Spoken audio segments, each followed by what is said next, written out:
Well, Oh, I.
good morning and welcome to the San Joaquin County Board of Supervisors meeting for January 14th. We're starting at 9:01. Before we have the commencement of the meeting, we're going to have a moment of silence. It's really important, I think, that we take time to remember our fellow Californians, first responders, emergency workers that are dealing with the fire in Los Angeles County. So when we do take this moment of silence, if you could keep those folks in our thoughts and prayers, it would be greatly appreciated. So at this time, we are going to take a moment of silence for silent reflection or silent prayer to honor bravery of our first responders battling in Los Angeles fires and extend our thoughts to those who have been deeply affected by these devastating events.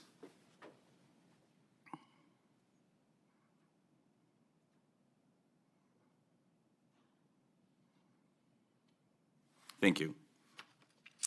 Now we will have the Pledge of Allegiance. Supervisor Gardia, would you please lead us?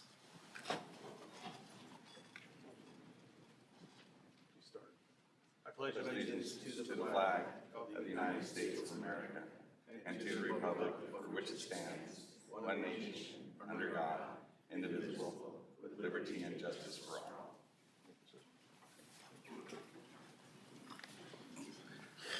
Clerk of the Board, if we could have roll call, please. Supervisor Gardia. Present. Supervisor Dhaliwal. Present. Supervisor Ding. Here. Supervisor Rickman. Here. And Chair Canepa. Here. Thank you. At this time, Clerk of the Board, we will have recognitions and presentations. So if you could take that on, we'd appreciate it. Thank you, Board Chair.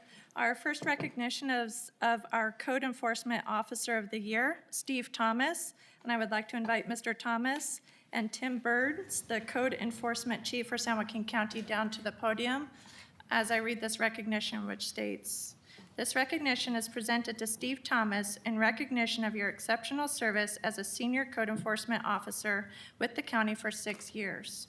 Steve supervises a team of code enforcement officers and serves as the primary field training officer, mentoring 18 current and former employees. A career public servant, Steve has 17 years of experience with the Sheriff's Office and over 20 years as a reserve police officer with the Antioch Police Department. His leadership, professionalism, and dedication to improving the community have earned him the 2024 Code Enforcement Officer of the Year Award from the California Association of Code Enforcement Officers. The San Joaquin County Board of Supervisors extends its congratulations presented this 14th day of January 2024. Chair Canepa? Perfect. Very exciting. Congratulations. So, I don't know who's going to talk, if you're all going to talk, but I'm here for moral support. I'm You're going to here actually for- let her. okay. Thank you. Thank you, Chairman. I appreciate it. Good morning, board members as well. I'll be brief in my comments. Steve Thomas has been a code enforcement officer in this county for a little over 6 years. He was recently promoted to the senior position, and this year we're proud as all get out that he was recognized by the Code Enforcement Association for the state of California as a Code Enforcement Officer of the Year. It's a once-a-year opportunity. It runs throughout the state of California. Steve has done an amazing job, and I will tell you, even though it's a difficult job, Steve never forgets that he works for the community. His goals are always to improve the community and do it consistently and concisely, and he represents the county exceptionally well. He's a great goodwill ambassador for the county. Thank you for recognizing Steve at this time. Perfect. Steve, do you have some words to say? Yes, Sure. if I may. Thank you. So first, good morning, distinguished board members, and sorry I did write this up, so it doesn't come to me just like that. So I'm truly honored to stand before you guys today to accept this recognition. This recognition is not just a reflection of me, but also for the incredible support I have received from the Community Development Director, Jennifer Jolly, Assistant Director, Eric Merlot, Chief Tim Burns, my manager, Code Enforcement Manager Michelle Henry, and Senior Code Enforcement Officer Marcel Marin, and from my dedicated staff that I'm fortunate to work alongside with. I'd like to express my deepest gratitude to the board for this acknowledgement. It is a privilege to contribute to the safety and well-being of our community. I look forward to continuing our work together to achieve even greater success. Thank you once again for this honor and your continued support to the Community Development Department as well as the Code Enforcement Division. Special thanks to Chief Tim Burns, my manager Michelle Henry, for the unwavering support and guidance. I appreciate it. Thank you. Thank you. Thank you very much. Supervisor Ding, comments?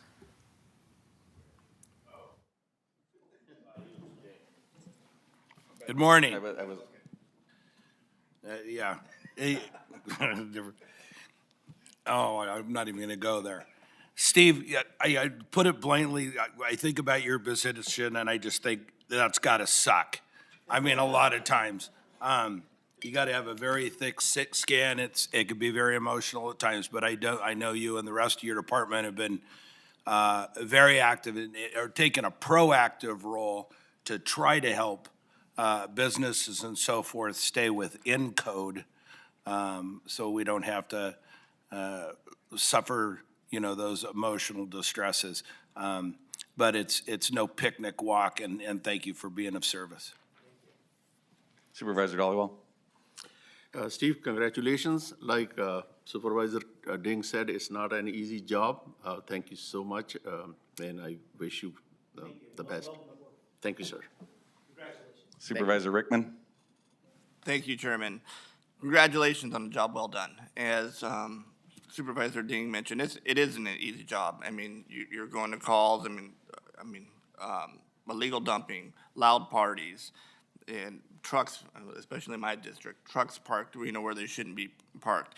But one of the great things about code enforcement and what you do is, people think, code enforcement goes out there and you automatically get a ticket, and that's not always the case. We're working with the folks and get them in compliance. So thank you for a job well done. We appreciate it. God bless. And last but not least, Supervisor Gardia. Congratulations again. Looking forward to working with you and having my team working with code enforcement to work on some of the challenges on the basically the southeast west side of Stockton. But I'm looking forward to working with you, and congratulations. So, and welcome aboard and congratulations. Thank you. I do want to say thank you, and thank you guys to making, it better. at code enforcement. Like you said, a lot of people cringe, but I think it's through education and getting people educated on what we're doing and how we're doing it is important. And thank you for what you guys have done to the department. Thank you for leading. So at this time, if you guys could come down for a photo, I'd appreciate it.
Oh, okay.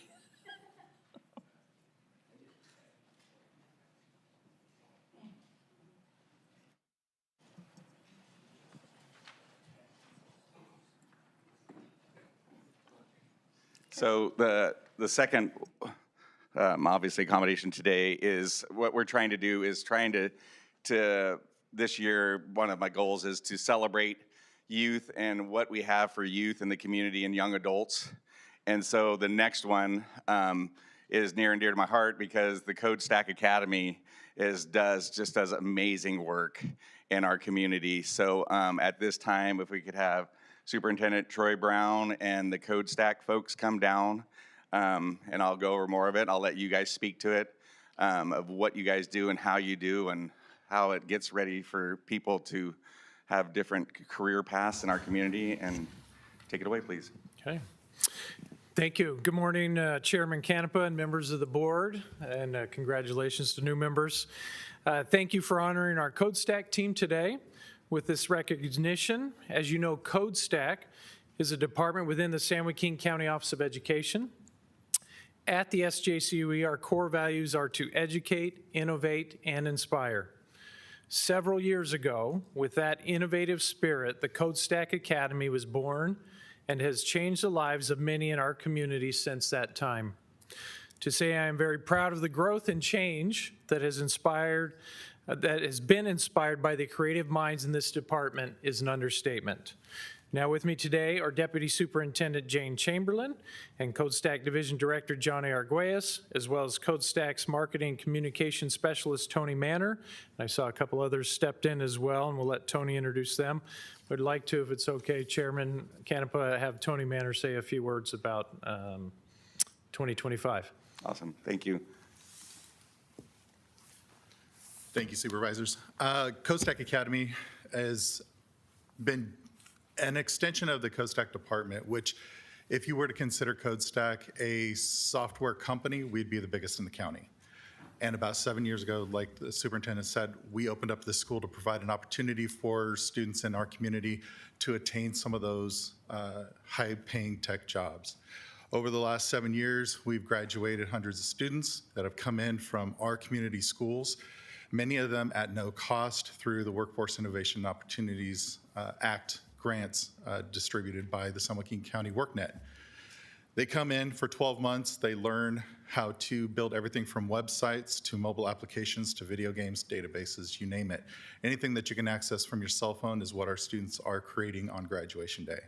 then they go out into the world. And one of the largest contributions they make to our county and the economic success of the small businesses and the business community in our county is that they are getting jobs everywhere in the country. A lot of these jobs are remote, they're virtual, they're working right here in San Joaquin County, they're getting paid here, and they're spending their money here. So we're not experiencing the same type of brain drain that we get at some of the more traditional learning institutions. Our students stay here and they continue to contribute here.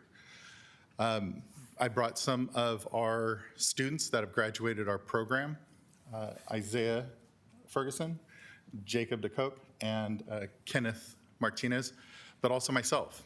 Even though I've been a programmer for 25 years, I wanted a skills refresh, so I was one of the very first graduating students from Coast Tech Academy. And what I can tell you is our students graduate, their starting pay is typically around $65,000, but we have students that graduated with me that are earning in excess of $140,000 a year with little, no additional education. So thank you very much, Board of Supervisors, for your continued support. Thank you very much to our superintendent for their innovative thinking to allow a program like this to exist. And part of our mission moving forward is to continue to educate our instructors and bring even more certification processes and opportunities. Moving into our new building over there at 201 North California Street, where now you can look forward to seeing about 180 of us every day in the streets of downtown Stockton, again, contributing to the small businesses in this community and giving back to the community that has been so generous with advocating for and supporting our program. Thank you. Perfect. Do you guys want to say anything, or somebody's got to step up? You got to make me look good, right? I brought you guys up here, so come on now. Nervous. COSAC has done a lot for me. When I went through, I really just didn't know what I was going to do. But when I heard about it, I went through the program. I really enjoyed it. Met a lot of really cool people, including those 5 back there. And some great memories and skills I'll take with me for like the rest of my life. Not only did they teach me how to code, but they also taught me how to learn. So now I'm still going, still learning, still teaching myself, and just progressing in general.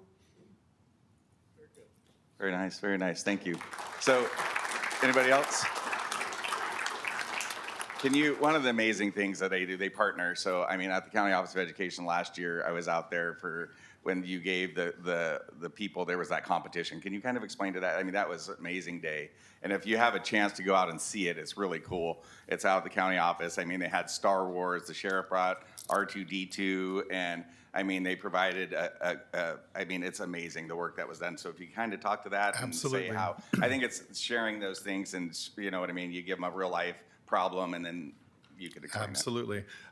If given the time, I could spend hours here telling you guys about all the cool things that COSTAC and COSTAC Academy do. I'm very passionate about it. One of the programs that even my daughter participated in that we run every single year is our Girls Coding Collaboration, where we invite young women from our middle schools and elementary schools around the county to come in and spark that beginning of an ember of passion in the engineering field. They come in, they learn how to code, they learn small engineering projects where they're making light shows and things of that nature, and then they're able to take those projects home and continue on with that learning journey. We also do our H2O hackathon, where we invite middle school to college age students to come down and use their technological knowledge and their education to find solutions to things that are impacting our community, things like water conservation or flood preparedness. And they're creating those solutions that California Water, who's a large supplier in AG Spanos, they come in, they use those things that we're creating right there to better impact our community. We continue to create curriculum that's available to high school students to introduce them to coding programs. All of these things are generated from CodeStack, and we're constantly looking for new ways to innovate. Even our students, what makes our program incredibly unique is that we do code reviews every single year. So our coding curriculum is 6 years ahead of pretty much anything else that's out there on the market, making Stockton and San Joaquin County absolute leaders in technology education. Because of that, our students are able to, as part of their internship, which is the last 2 months of our program, create websites and mobile applications that impact our community, things like Project Homebound, which was used by United Way and the District Attorney's Office to help connect our unhoused population with resources in the community. Health Force Partnership Alliance, we recreated their website. Those are all projects that are created by our students. So they're giving back to the community every single day. Every single year we find new projects, new nonprofits, new organizations within our county that are serving our community as effectively as possible. And every year it gets more and more exciting. And like I said, if you wind me up, I'll just keep talking. Well, thank you. The other one that's important to know is we did start, and I could talk all day too, so I'll stop after this and have the supervisor's comment. But we did that, and I gave $14,000 of my discretionary funds to start with the Stockton Takes Action Against Retail Theft, to start the website. And guess who came up with it? It was Code Stack Academy. Correct. And that was the hiring local sourcing and having local people work on our problems. And so that's been, and the chamber and the district attorney's office has done amazing work and getting retail theft curtailed, because obviously it's out of control. Obviously we asked people if you could sign up for the START app, and we have all these eyes in our county that could start to make a difference on, retail theft. So with that, I will go to Supervisor Guardia. Questions, comments? Congratulations on your recognition. I think just the idea of the exposure to what opportunities are out there for our youth, and to provide good paying jobs, good training, I think we need more of that, and we need to support that. But thank you for all you do. Thank you, Supervisor. Supervisor Dollarball. Congratulations, and Superintendent Brown, your team, thank you so much. I hope the youngsters continue to take advantage of this excellent program. Congratulations once again. Supervisor Dean. Thank you, Chairman, for bringing this forward. Troy, thank you for your leadership.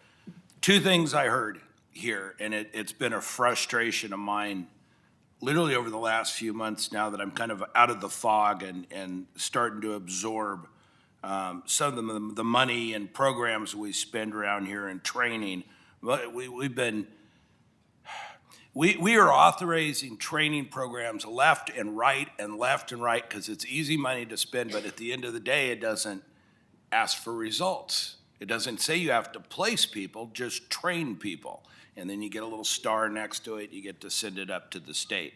The other problem is we're training people here in San Joaquin County in our hospitals, behavioral health, ag department. They stay here for a year and they leave. What you've just presented is literally ideal, perfect, congratulations.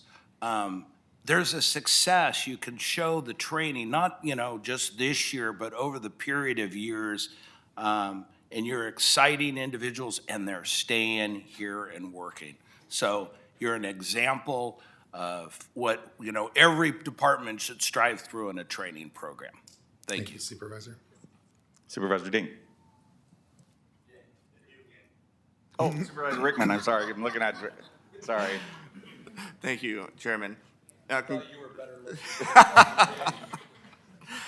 Hey, congratulations. I had an opportunity to, go over there a few times. One when I was mayor with Troy, and it's, Troy and I have known each other for years, and every time we get together, he always tells me, his favorite football team is Tracy High, Bulldogs, go Bulldogs. But, if you haven't been there, it's absolutely great to see. You walk into a place, you see robots and the different programs, the software, the media, the web, and so on. As Supervisor Dean mentioned, one of our jobs here, policymakers, and I think every city in our 8 cities here in San Joaquin County, one of the things that we try to do is entice, high-tech, different type of businesses to get the head of household jobs. And one thing that we always hear, hey, you have to have the education and so on. And you guys are a prime example of doing just that, making sure our youth have that education, the software for what these high-tech companies want, so they can come down here to San Joaquin County and get those head of household jobs. So keep up the great work. I know it's very, very impressive, and I mean, if you ever have a chance, it's an absolute astonishing thing to go see. So good job, and God bless you guys.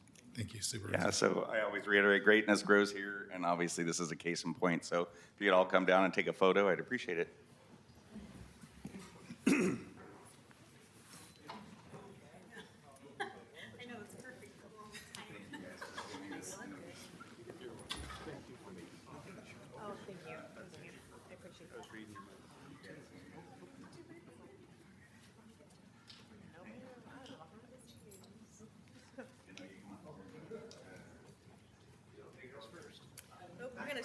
We need to squeeze in, everybody.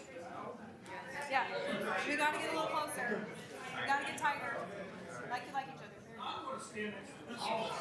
There we go. There you go.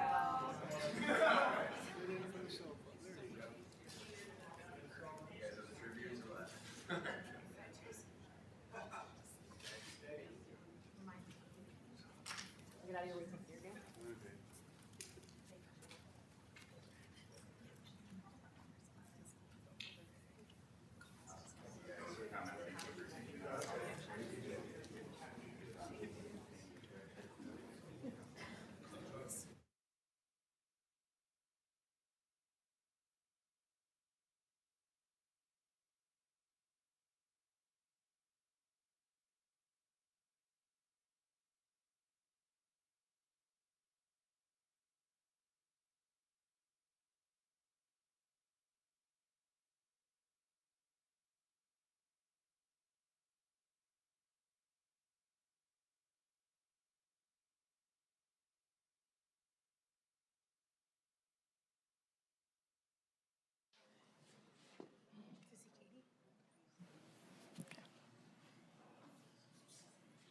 Okay, clerk of the board, recognition number 3, please.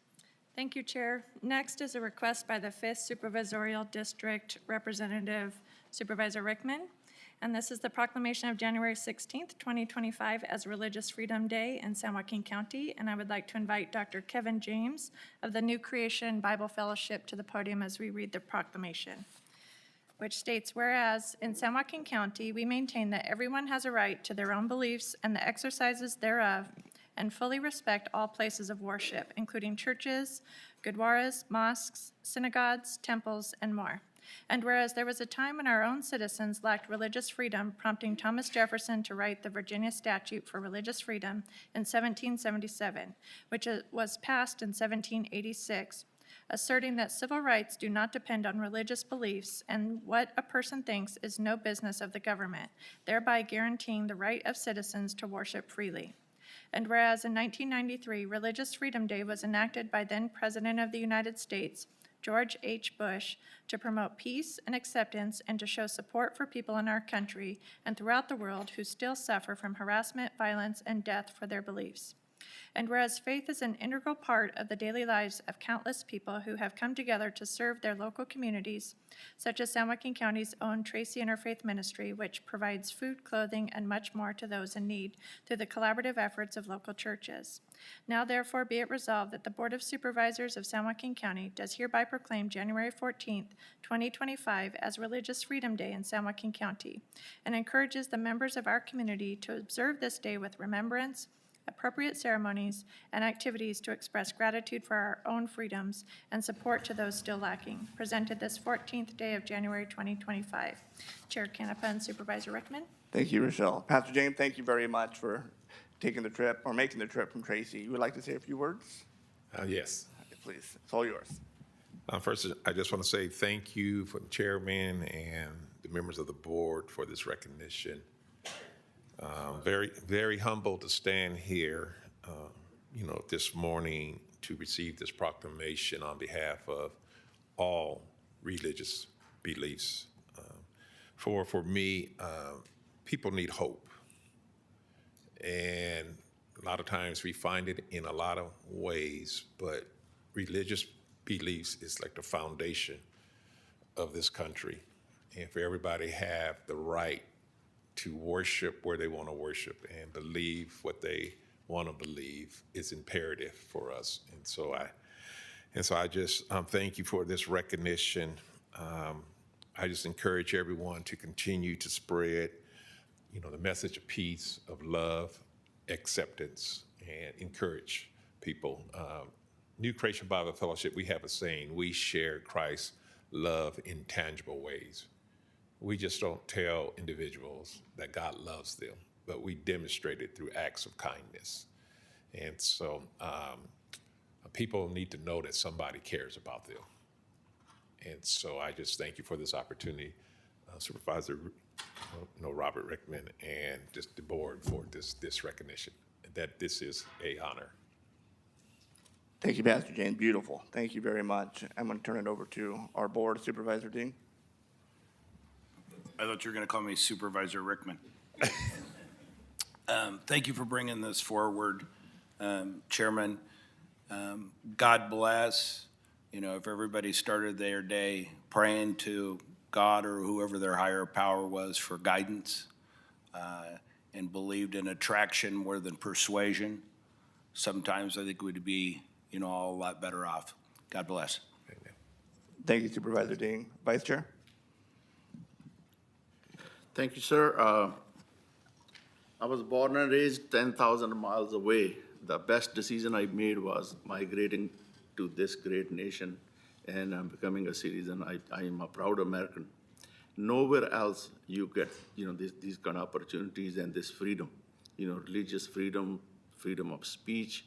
We are truly blessed, and may God continue to bless our home sweet home, the United States of America. Thank you. Thank you, Vice Chair. Supervisor Goodyear? I think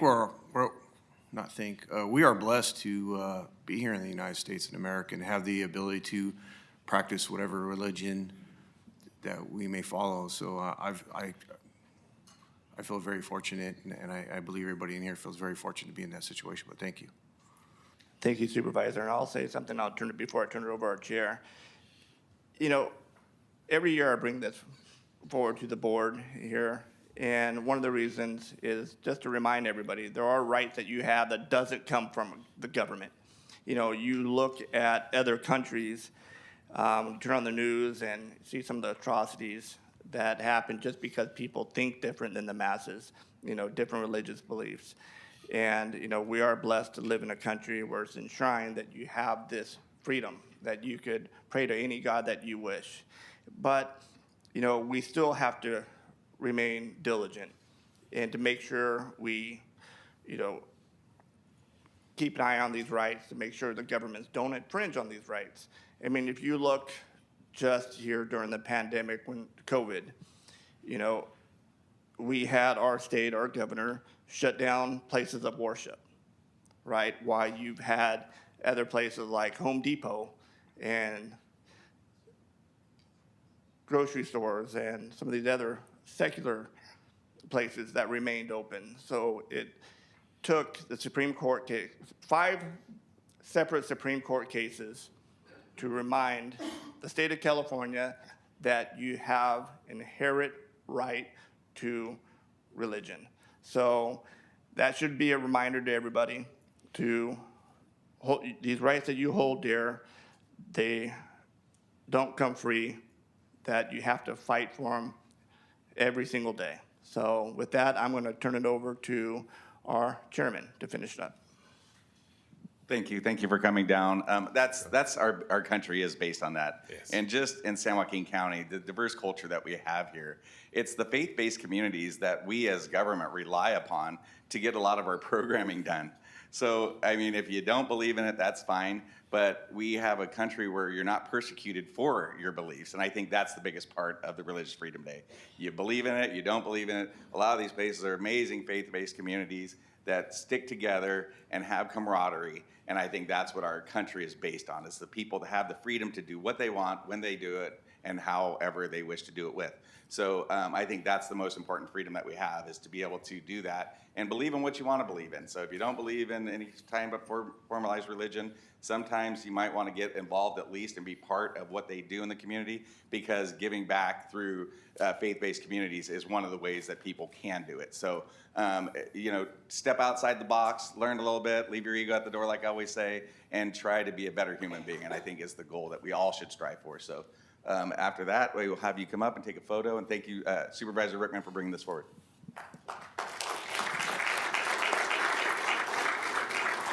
What are we? No, they have it on. They have it on. We are.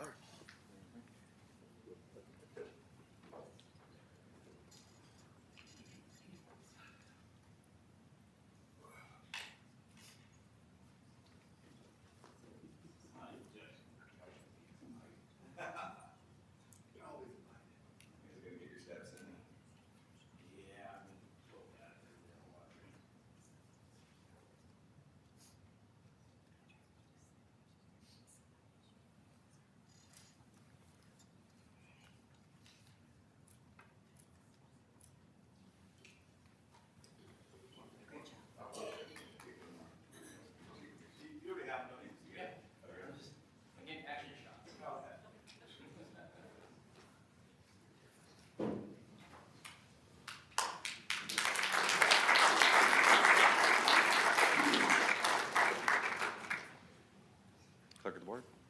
Thank you, Chair. Our next recognition was requested by our District Attorney, Ron Freitas, and this is to proclaim the month of January as Human Trafficking Awareness Month in San Joaquin County.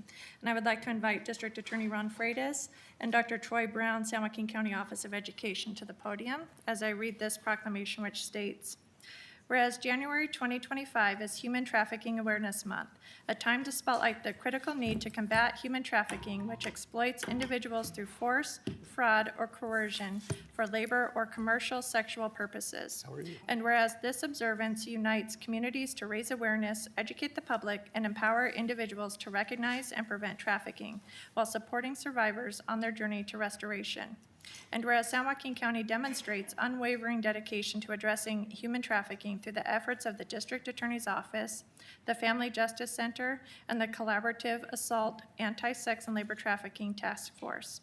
And whereas San Joaquin County Family Justice Center serves as a resource for trafficking survivors by partnering with Prevail, Ended Alliance, community medical centers, Without Permission, San Joaquin County Office of Education, Probation Department, law enforcement, and local service organizations collectively fostering a victim-centered approach to justice and restoration. And whereas we all share a responsibility to foster safe, supportive communities by recognizing trafficking signs, standing against exploitation, and building pathways for justice and healing. Now therefore be it resolved, the San Joaquin County Board of Supervisors does hereby proclaim January 2025 as Human Trafficking Awareness and Prevention Month in San Joaquin County, reaffirming our commitment to eradicating human trafficking and fostering a safe, connected community. Presented this 14th day of January 2025. Chair Canepa. Thank you. For all of you that don't know about this, I mean, it is probably one of the most depressing topics that you will see. But it's through education and educating ourselves and our community on what the signs are and how we could possibly see that and help stop it. This is an awful cycle. I won't steal your thunder. I'll let you do yours, and I could talk to what the great work that you guys are doing in the community just by participating as much as I possibly can. So take it away. Chairman Canepa, Vice Chairman Dhaliwal, County Administrator Regalo, members of the board, thank you very much for having us here today. We have a few people from our organizations. Would you mind if they joined us? Come on up.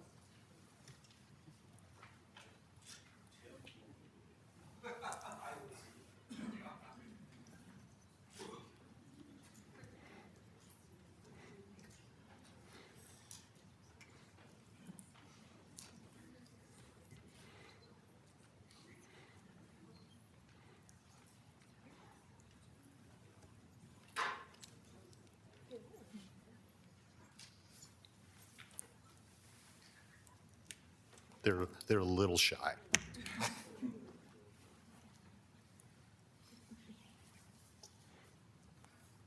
Well, thank you, Board, for this recognition, and Dr. Brown and I would like to thank you for recognizing January as Human Trafficking and Slavery Awareness Month.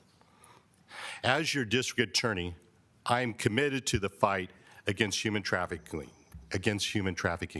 Quite simply, it is slavery, as the chairman said. And it's happening more today than ever in the history of the world. This January, during Human Trafficking and Slavery Awareness Month, we renew our pledge to address this critical issue. Its impact is felt right here in San Joaquin County every day. Last year, we prosecuted 23 human trafficking cases, which involved 31 victims right here in San Joaquin County. These cases were prosecuted by our specially trained human trafficking unit in the District Attorney's Office, led by Chief Deputy District Attorney Mark Dennings, Deputy District Attorney Lisa Mann, and District Attorney Investigator Amber Seto. In the District Attorney's Office, we're committed to the victims and survivors of human trafficking through our efforts of our victim witness advocates, led by Director Gabriella Warwicky, and our Family Justice Center, led by Director Alexis Wilbur, and the Family Justice Center Board, some of whom are here today.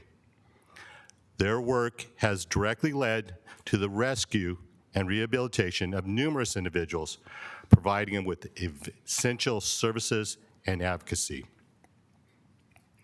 Second off, I'd like to recognize our community partnerships and the vital role our community members play in human trafficking awareness and intervention. My community partners, your partnership is crucial in our battle against human trafficking. The success of our cases demonstrates how powerful the collaboration between law enforcement and the community can be, leading to both prevention and arrests. This month, let's strengthen our joint efforts. Let me briefly highlight two partnerships.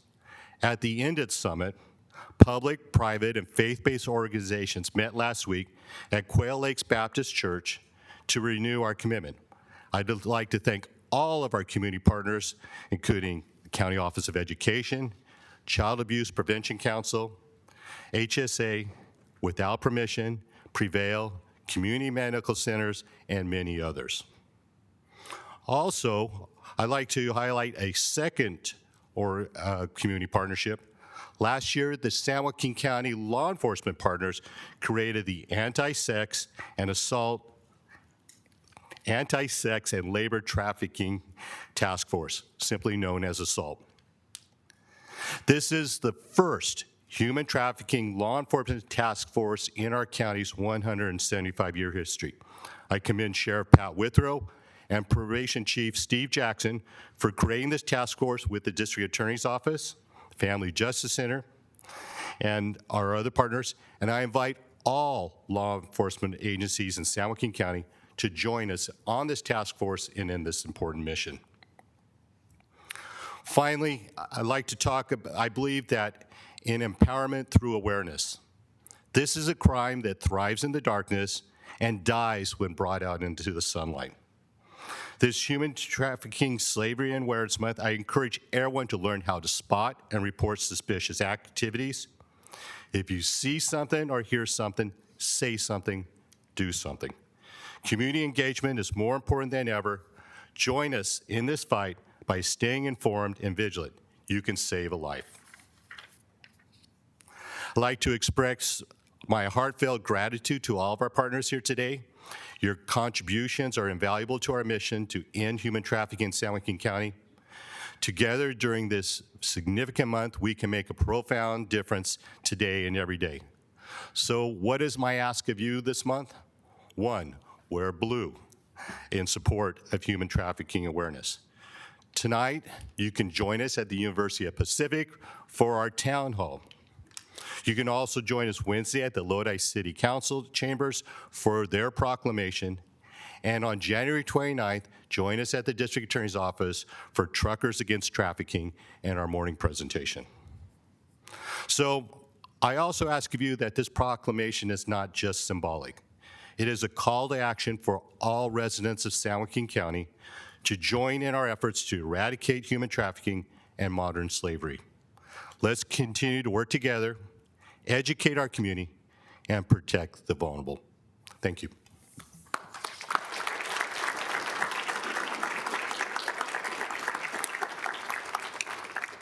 Anybody else like to say a few words? Yes. I mostly just quickly will thank District Attorney Freitas for putting so many resources to this. You know, a lot of times we talk about, especially with the youth, and the kids are in school for much of the day, and so we are really trying to make efforts to help educators throughout the whole county be able to recognize this problem and how real it is in our communities. And it's wonderful that we have a DA that's willing to put the resources into this. I think just about everybody that's standing here was part of the End It Summit last week, which was an amazing opportunity to come together and learn. Jen D'Angelo from our office, County Office of Education, is the current chair and works with many of the organizations. But just really thank you, District Attorney Freitas, and thank you to all the partners for doing this and addressing such a horrible issue that affects the youth in all of our communities here in the county. And thank you again to Board of Supervisors for recognizing this today. Thank you. Anybody else? Good morning, Chairman Canepa, Vice Chair Dollywall, members of the board, CAO Regallo.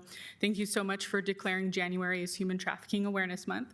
My name is Alexis Wilbur. I'm the program manager for the San Joaquin County Family Justice Center through the District Attorney's Office. The Family Justice Center, for those who don't know, is a collaborative model, and we do serve victims of human trafficking regardless of if they have a crime report or not. In California, there's over 30 family justice centers, and we're proud to be one of those.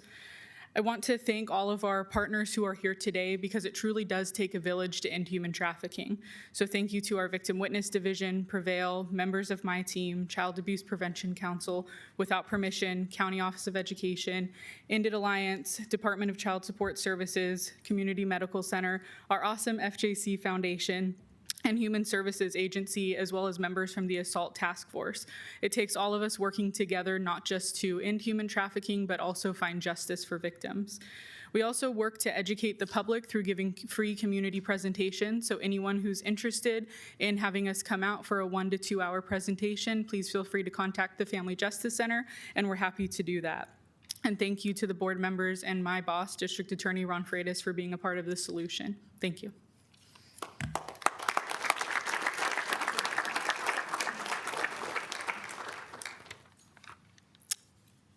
Good morning. My name is Gabriella Howdigi, and I am the program manager over our Victim Witness Unit, our Victim Compensation Claims Department, and our Restitution Unit. We are proud to represent a county that understands the importance and the value of partnering not only with law enforcement, but also with local community-based organizations and government agencies by allocating resources and personnel to combat trafficking. The issue of trafficking is one that is far too large and much too complex for one agency alone. The only way to eradicate this is through partnerships and collaboration. Thank you for helping us draw awareness to this issue. We pledge to continue to do our part with a commitment to do better every day. Thank you.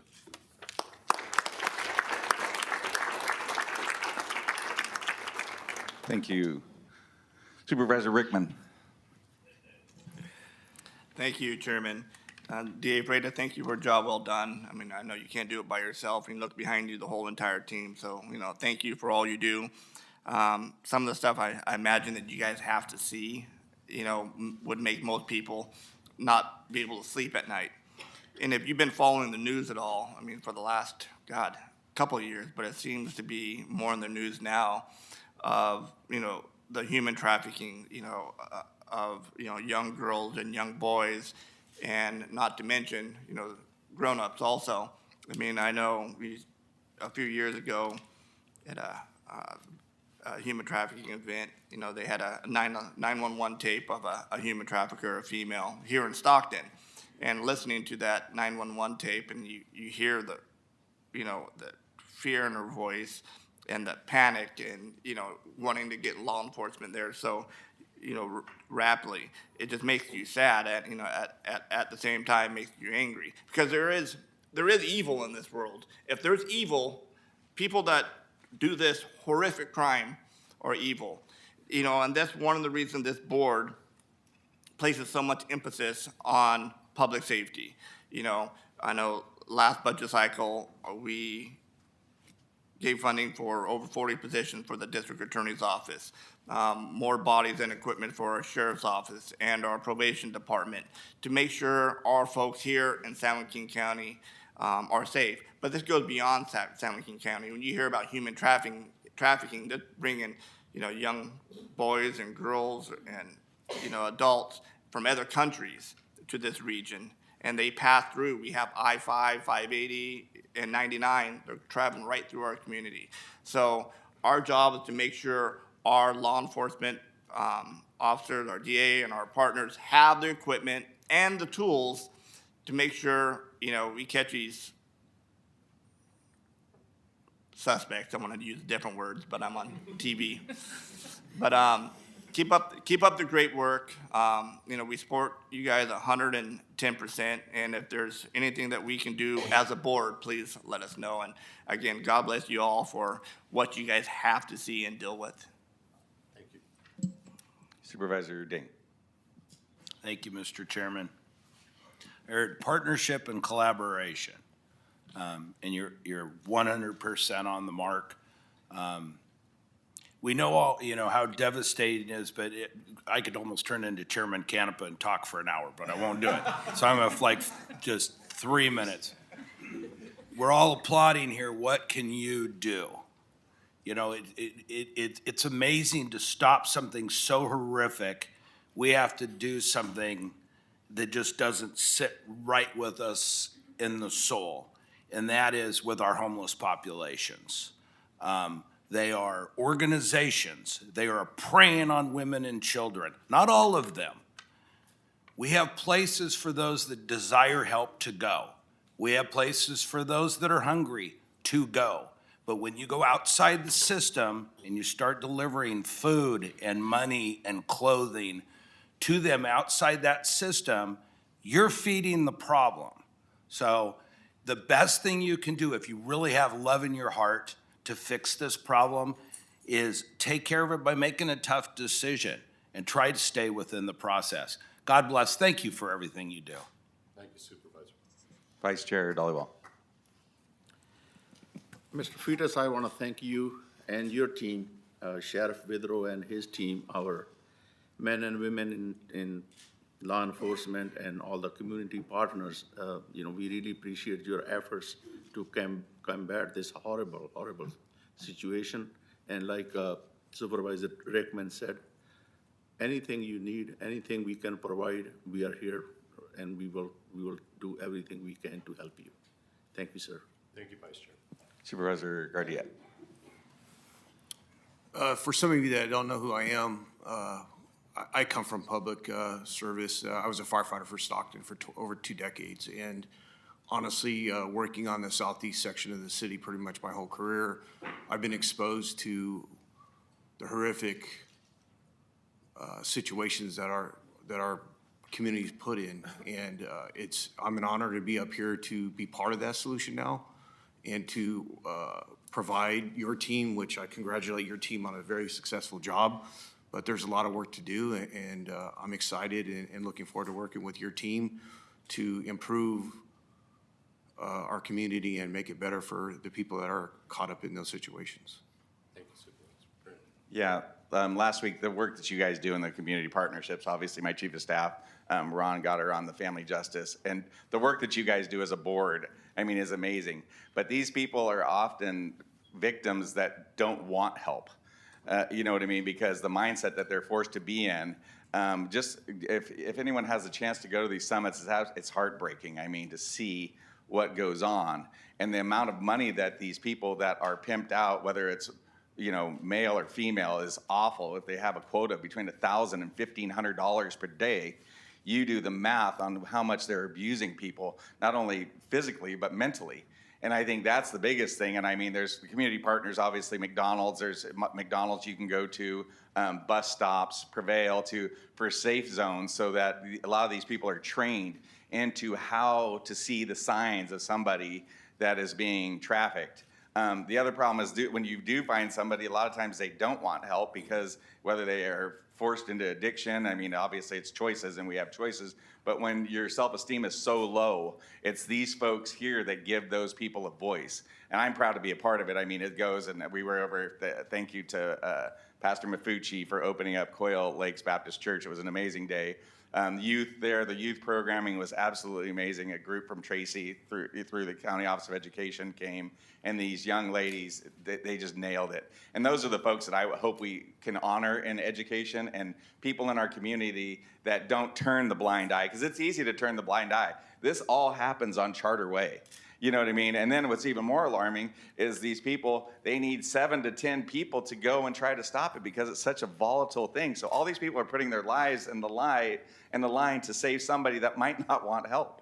So, I mean, it is just one of those things that doesn't have a great solution, and people with lived experience that can share what they've been through, I think is huge. And all the work that you guys do in our community is just a godsend for something that is not very easy to solve. So, one person, one human being at a time is, I think, the goal of what we should do. And thank you for our county partners, probation and sheriffs and everybody else. And obviously the public defender helps, you know what I mean? And so obviously it takes partnerships and everybody doing their job and treating each case per case basis. It's awful people doing awful things, and I mean, just the words that you learn from going to these things, it's alarming, it's sickening. But I mean, the stuff that people are forced to do in our community is not good. So thank you guys for coming, and we'll come down board and take a photo, and appreciate y'all.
Now is the time for public comment on matters within the jurisdiction of the Board of Supervisors that are not listed on the agenda, and minutes, consent calendar, and closed session items.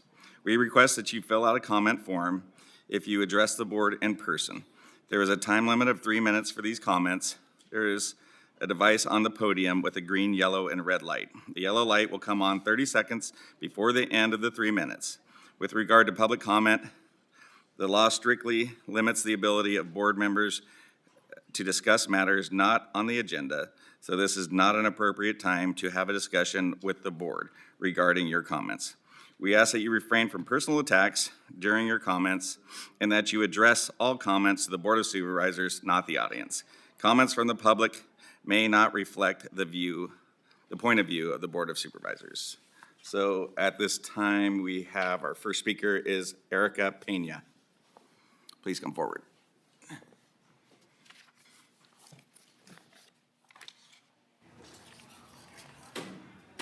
Next up will be Salvador Valencia is the next speaker.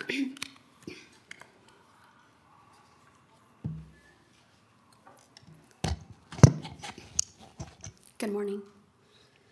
My name is Erica Pena Lopez, and I've been an IHSS worker in San Joaquin for 1 year and a proud member of our SEIU Union 2015. I currently provide care for my grandmother who needs 24-hour care due to dementia. I love the work I get to do every day, and today I'm here to tell you why IHSS workers like myself urgently need a wage increase in our next union contract. In June 2024, my grandmother and I were evicted from our home. I had just transitioned from my former career as a plumber into my current role as my grandmother's full-time caregiver before struggling to pay our rent. For the past 7 months, we have been staying with family while waiting for the next available affordable housing unit in Stockton. Finding a safe and secure home for my grandmother and I is essential to providing her with a high-quality long-term care that she needs and deserves. But in order to afford a rent or mortgage in San Joaquin, IHSS workers need a higher, more livable wage. I urge you to please pass a strong union contract with higher wages for IHSS workers.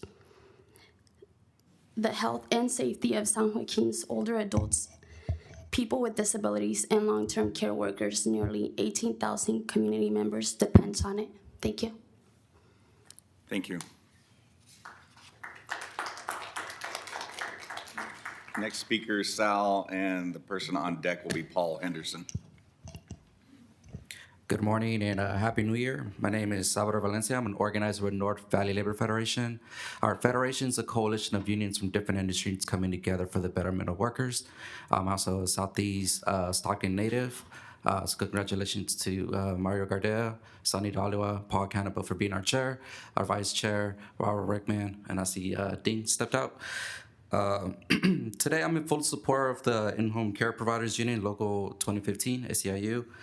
I keep repeating myself. I believe that every worker should be treated with respect and dignity, no matter what industry they are from. Every worker should be paid fairly for an honest day's work. I'm also a really good believer that every worker should have protections at work.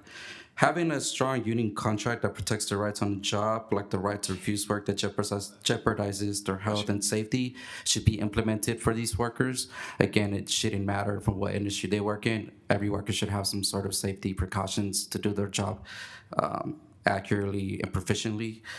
Investing in the IHSS workers will be investing in the local economy. I've presented these stats before, and we can talk with our SEIU folks to present these statistics again. 77% of caregivers work multiple jobs. 53.1% of caregivers have difficulty paying their mortgage, and 41.6% of caregivers experience consistent food insecurities. We shouldn't have workers here in San Joaquin County live through those hardships. It should be that every worker here should have a livable wage to spend locally and have a roof over their heads and have enough money to pay for their groceries. Research conducted by an independent firm, H&A, found that raising wages for IHSS workers to $20 will generate $12 million in outcome through IHSS workers spending in the county through 2025.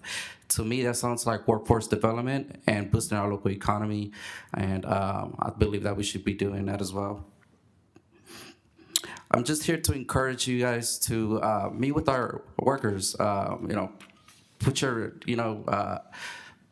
community hats on and speak with them, learn what their stories are, and just hear them out. So appreciate you guys for your time, and Happy New Year again.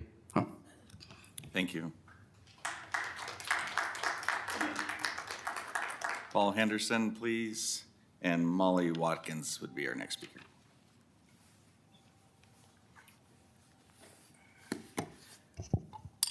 Good morning, board. I'm back here again. Since I was here last, Sonny, and I don't know Mario, but welcome. My name is Paul Henderson Sr. I've been an in-home care worker now about like 10 years. I'm also a proud member of the SEIU Local 2015 Bargaining Committee. We are working to secure a strong contract for our home care providers in San Joaquin County. As most of y'all know, it's about 1,700 workers now. And I found out that caring for another human being is it's rewarding, but our low wage is really challenging to live on.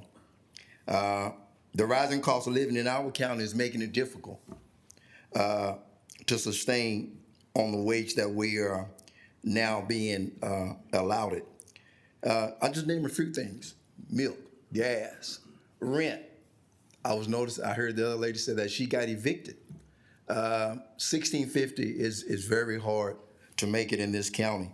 But I just wanted to share that a higher wage is central for us workers. It's not about personal finance. It's about ensuring we can continue providing for the crucial care of our community needs. I urge the board to work along with us to pass this contract.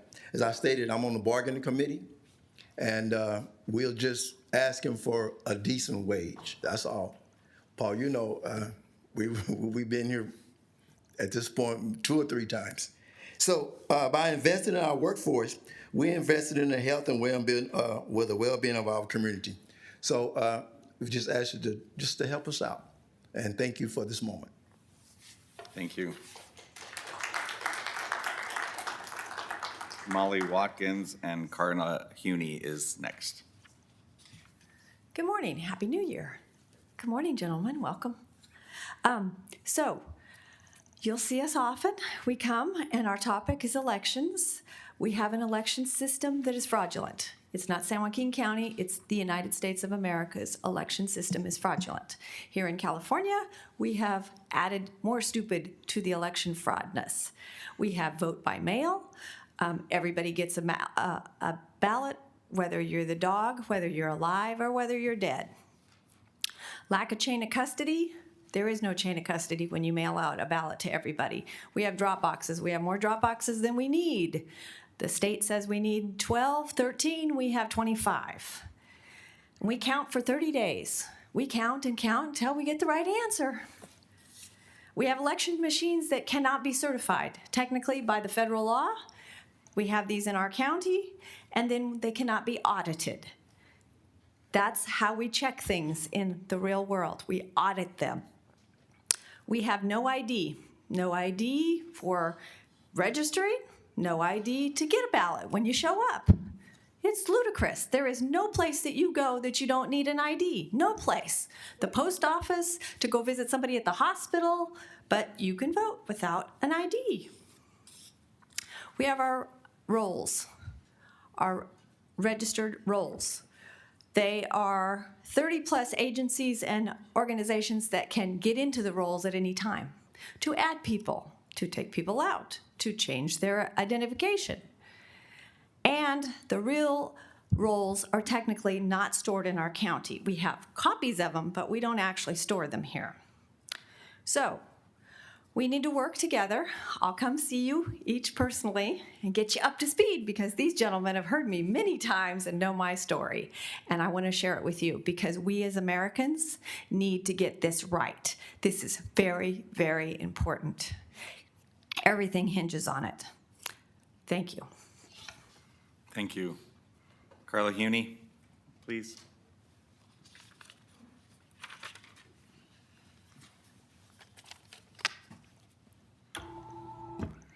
Oh, can't go any further. Good morning, Chairman Canepa, Vice Chair Dhaliwal, pleasure to meet you. Pleasure to meet you, Supervisor Guardia, Steve, and Supervisor Ricksman, wherever he went. Anyway, I'm Carly Huney, and I am a member of San Joaquin County and a citizen, and I'm also here to talk about the elections. So I was going to go, and I printed out some pages, but I'm going to change in kind of some of the things that was talked about. So you look at what's happening in California, back especially down south, and I will be nice also, but we have a dictator up in Sacramento that continues to be incompetent. So one of the things I brought up the other day at the Election Advisory Committee, we had to go up to a meeting in the Secretary of State's office. To get in, we had to show our ID. Isn't that ironic? She's the one that oversees the election. We have to show our ID to go see her, but we don't have to do it when we vote. That is wrong, and it needs to be changed, and you guys need to make a stand on that. I don't care that it's illegal right now. You need to make that stand, okay? Also, we need to go back to voting in one day, in person, just like Molly talked about.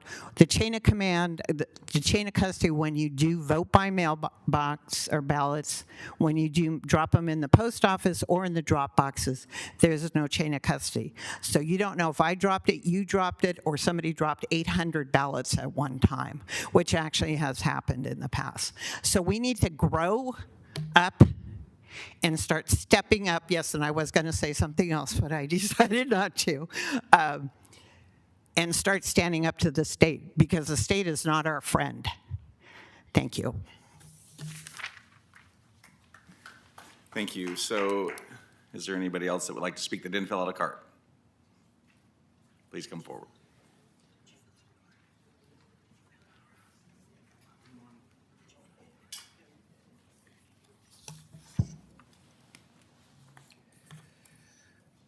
Good morning, Chairman Villaputa, Chairman Canepa. Sorry about that. Chairman Canepa. I'm glad to see that I'm not the only one that makes mistakes, so that's.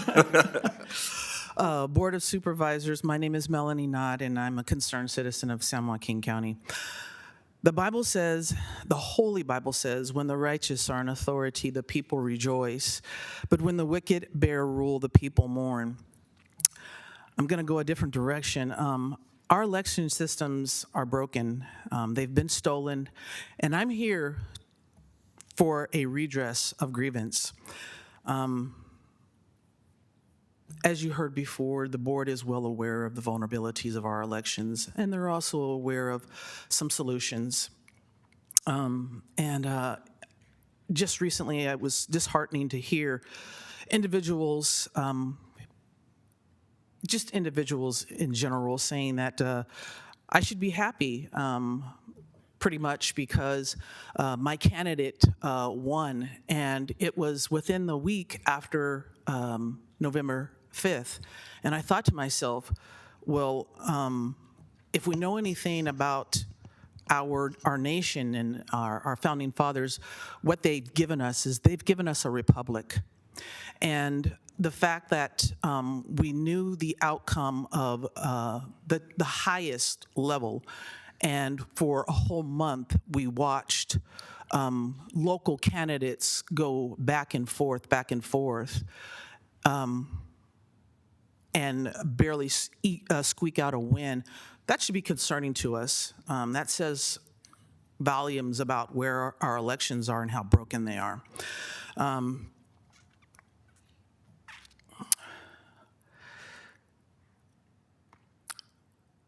What I would say is we, the people of San Joaquin, at the local level of government, the greater impact is local versus the state or federal.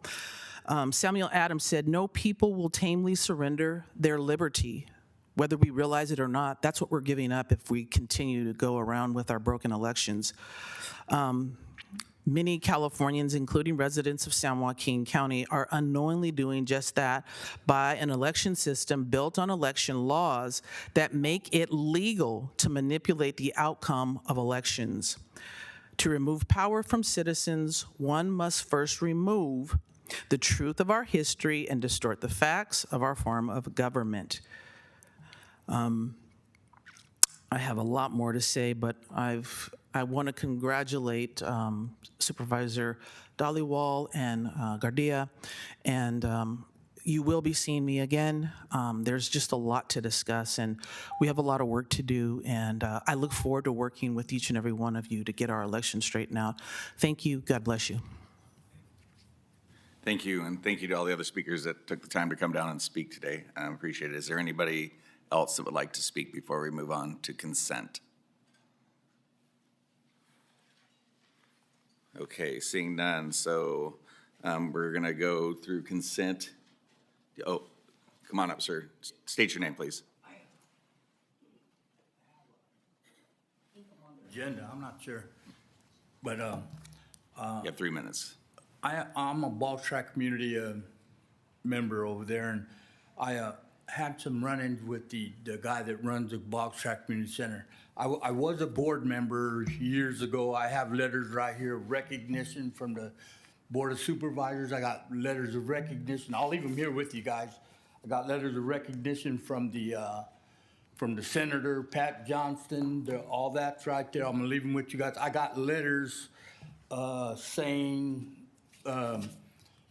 what the guy in the community center is doing. He's neglecting all the community out there.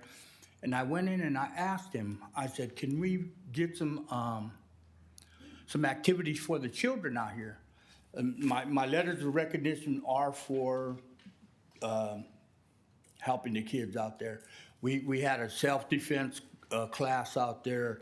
We taught I had basketball, I had football, and I was met with nothing but negativity, cynicism, rudeness, and he for some reason he does not want to allow the kids to prosper in Boggs Track. Name is Frank Rodriguez. I told him, he kept shooting me down. But I have the boxing coach right here. He's the boxing coach. This is his daughter. She, can you say a little bit? Why don't we have him speak next? So go ahead and you finish yours, and then if he needs to, we can allot him the 3 minutes. That way. Just no personal attacks. We can't have personal attacks, so just keep it. Okay, and he said we needed insurance. Well, I have this woman right here. She's a nonprofit organization that's willing to cover us under her umbrella for the insurance for the community center, and he's still shooting me down. So I'm also a board member for the Ball Track Community Center. He did not like what I said, so he filed some whatever bogus stuff against me, trying to get me off of the board. So that's my issue. I don't know, but I have people here that are willing to verify what I'm saying. I mean, I'm not just making this up. I mean, we want to help the community. There is a lot of people behind it, you know. So that's my story. Okay, perfect. Thank you for coming up, and so we'll have the next folks come up. Thank you for sharing your side of it. So go ahead, you can sit down, sir, so that it's not. Okay. We don't want to intimidate anybody or cause any intimidation or anything for people to come up to speak. Where do I leave these letters? And I'm a published author. These are books that are published in whatever. With But the all clerks. that is in here. I'll leave it all with you. With the clerk's office, and then they'll get that to us. So thank you so much. Next speaker, just state your name. Hello. You have 3 minutes. My name is Gina Castellano. I want to say hello, Rachel, because I hear her. Everyone says hello to the Board of Supervisors first, and to Miss Sandy, and hello, Board of Supervisors. If I knew her name, I would also say hello to her as well. I came here to support this gentleman, who I happen to be related to come forward to the Board of Supervisors to share his concerns for his community, the area that he lives in. Because as you can see, he's speaking very passionately. You know, we get passionate, we're not as clear with our words. He's an advocate for the community, he's an advocate for the children. And sometimes there's a disagreement, and sometimes it's okay to disagree, but it's the children in the community that need to come first. And this gentleman is coming first to speak with you, to ask for support, and I hope that you listen to him. That's all. Nice to see you all. Happy New Year. Thank you for Bye-bye, coming forward. Rachel. Bye-bye, Sandy. Oh, bye-bye, Edward. Again, hello. Good to see y'all. Just for future reference, she goes by Rochelle, so just. Good day, good morning. State your name, please, sir. My name is Simon Gomez. I'm a boxing coach at Faith Academy Boxing. We do it in our, we're a nonprofit, in our garage. Dealing with MMA and boxing for 15 years. I'm also Edison High offensive line coach. I got my own offense and defensive line program where I train offense and defensive linemen. Been doing that for 20 plus years. But I wanted to introduce my daughter. In our boxing academy, we're in our garage, so we don't got a lot of kids, right? But talking to him about maybe having a building for us to provide for more youth in that community. My daughter her name is Faith Gomez. What we do, we travel the country in her boxing. She's not just a female boxer. She's the #1 female boxer in the country. We're Stockton natives. She's #1 at 110 at the 14-15 division. #2 at the 114 division. You know, we would just love to support him. I mean, because she's one of the athletes he's trying to help. It just put us in a situation where we could do a lot more. She's not just, you know, just not the next big thing in boxing in Stockton. She's probably one of the next big female boxing in the country, right here in your own town. And we're just looking for some help, a place to be, a place we call our home. And then that center would be a place where we could achieve a little bit more. You know, we're doing it in a small environment. Imagine if we had an opportunity to work with more kids. Yeah, give them the same opportunities, and you know, because we're producing the best in the country. So, you know, we would like to have a place where we go home and do a little bit more. That's all I wanted to share. Perfect. And thank you. Young lady, I'd like to hear from you. Can we give her 3 minutes, please? I'm Faith Gomez. I'm a 14-year-old, and I've been boxing about 4 years. I know the community's struggling at times, and I would like to give the community the same opportunity I had. You know, I could have went a different route, did different things, but I stuck to do activities and come together with the community and all together. I'm not just like a normal fighter. You might think, oh, she's just some girl that boxes. I've gotten out there. I'm sparring pros. I'm getting recognition from older people. I've even got recognition from Stockton itself. So, you know, that's a big deal. And I want to give kids my age, girls and boys, kids that are struggling, who want to have opportunity, not to just, you know, just be a normal kid, maybe get into sports, you know. And I want to give them the opportunity to fight for the same thing I've done, such as boxing. You know, I think it could really help out the community and give them a better opportunity. Thank you. Perfect. Thank you guys for coming and speaking. I appreciate it. We appreciate it. Okay. At this time, oh, sorry. State your name, Say please. Happy New Year to everyone. This is my first time being here. Hello to the entire house. I don't know the order or how it goes. It's good to see you sitting where you should be. I just want to say that I support the things that Mark Burgos is doing as far as the youth. I have a nonprofit organization from my brother passing, and we don't pay their tuition, but we try to help them with books and whatever it is that we can help them with. And it would be really super if we can get the community together and do the things that we need to do and become one. And that's what we stand for. And just to support the kids and keep them off the street. Got a lot of them out there. I've lost 2, 3 nephews in the last few months from shooting out there on Hammer Lane and different things. And we're just trying to have something to give them an opportunity to know that there's something other than picking up the gun, pick up the basketball, pick up something other than that. Okay.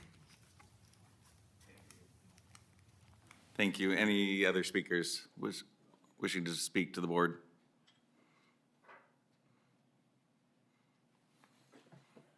Come on up, state your name, please. Hi, I'm Joseph Burgos. I just came to speak on behalf of my grandfather. That's Tony Burgos, basically speak of his character. He's very passionate. He's a man of passion. He's a man of action. And obviously here today, he came to speak to you guys to move something that he feels should help the community. And yeah, he's a good man, and I hope that you listen to his words and move forward and help out the community. Thank you. Thank you. Anybody else wishing to? Okay.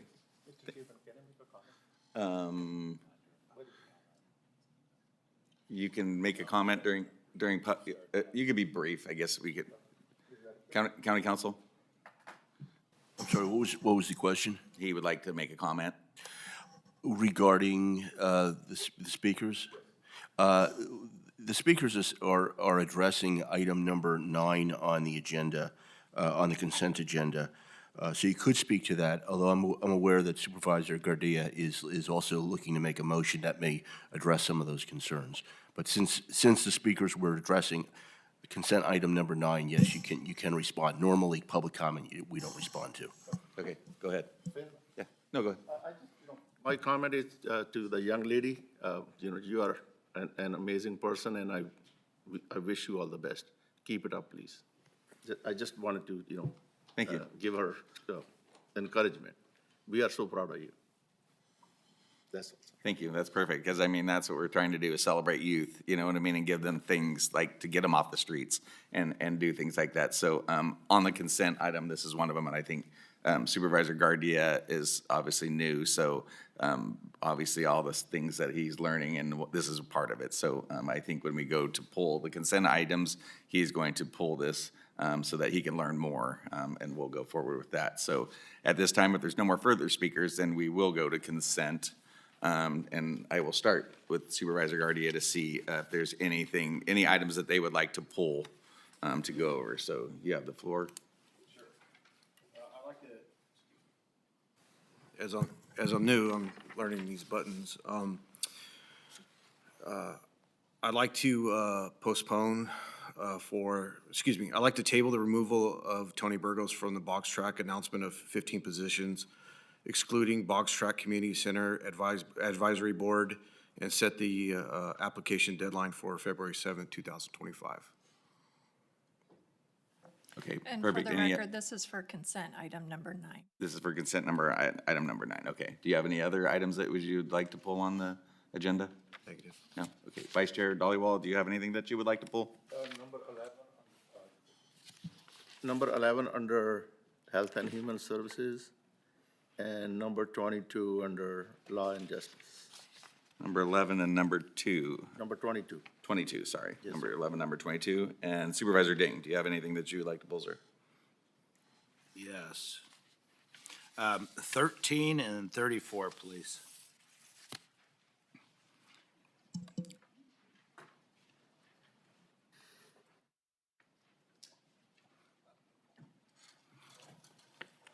And Supervisor Rickman. Chairman, 8, please. Number 8. Okay, so obviously Supervisor Rickman, your number up. You're first with number 8. You have the floor. Thank you, sir. No, Pastor, you're still here. Do you like to make a comment or anything? All right. Through the chair, if that's okay. Yes, sir.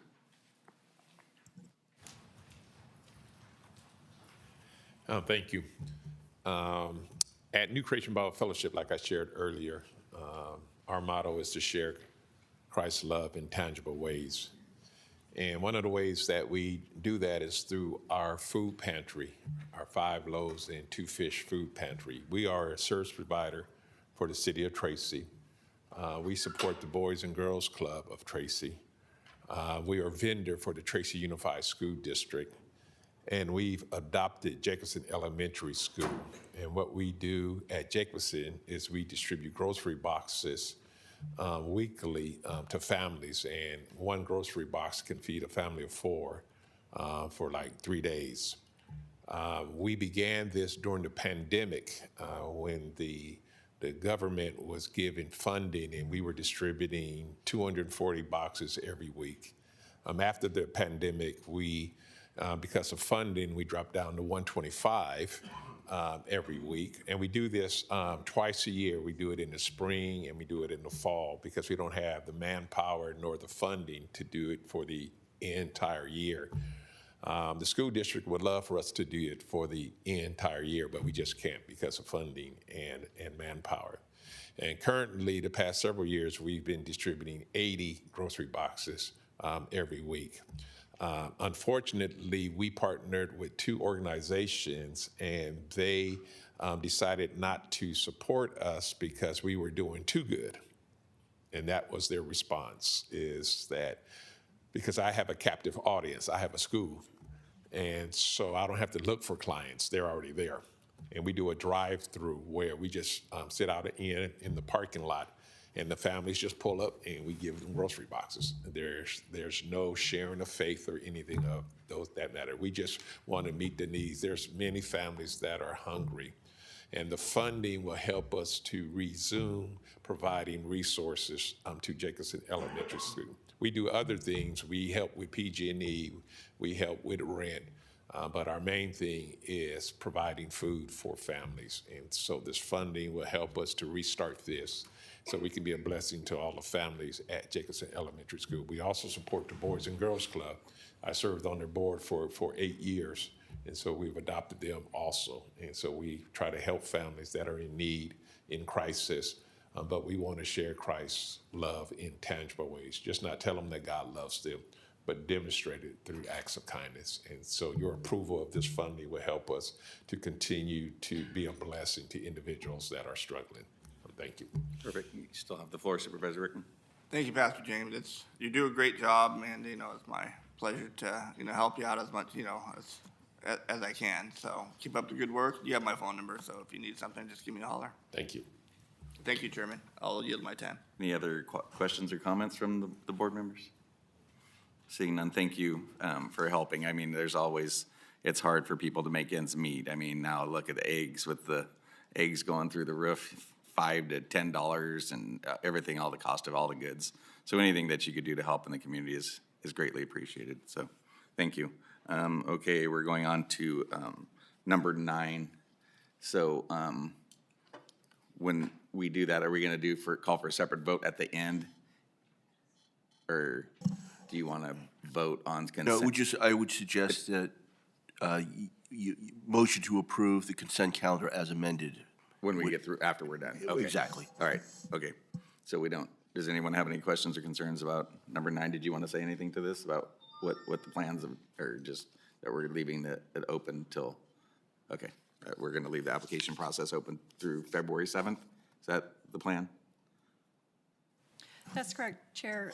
He's going to postpone the removal of Mr. Burgos from the box tract, announce the remaining 15 positions, and set the application deadline for February 7th for those positions. Okay, so we'll vote on that at the end, barring any difficulty with any other motions coming forward. Okay. Supervisor, Chairman, I misspoke a little bit. There should be a vote on the motion itself that Supervisor Gardia made. And then if that motion passes, then you would vote on the consent calendar collectively. Okay, as do it amended. now, do it now, or do it You later? can do it now, you can I'll do it now, the second- I'll motion's been second made. his motion. Okay, Mario so we made have the we have a motion. first and a second on the floor for Supervisor Guardia's motion to postpone this until February 7th. To clarify, we're not postponing that till February 7th, so it'll be postponed postponed, until okay. it comes back, Okay, or so, if okay. it comes back. Until If the it time comes that he back. chooses to bring it back, okay. Through the chair, I apologize. Technically, what has been done is the first part of item number 9, which is to approve dismissal of Boggs Track Community Center Advisory Board member, that portion of consent item number 9 has been continued to a date uncertain in the language of Robert's Rules of Order. Okay, And we have then, a first. and then there are 15 open positions instead of 16. So that So would it be the doesn't affect amendment. any of that, okay. Yep. So we have a motion and a second, so clerk of the board, can we have a vote for that, please?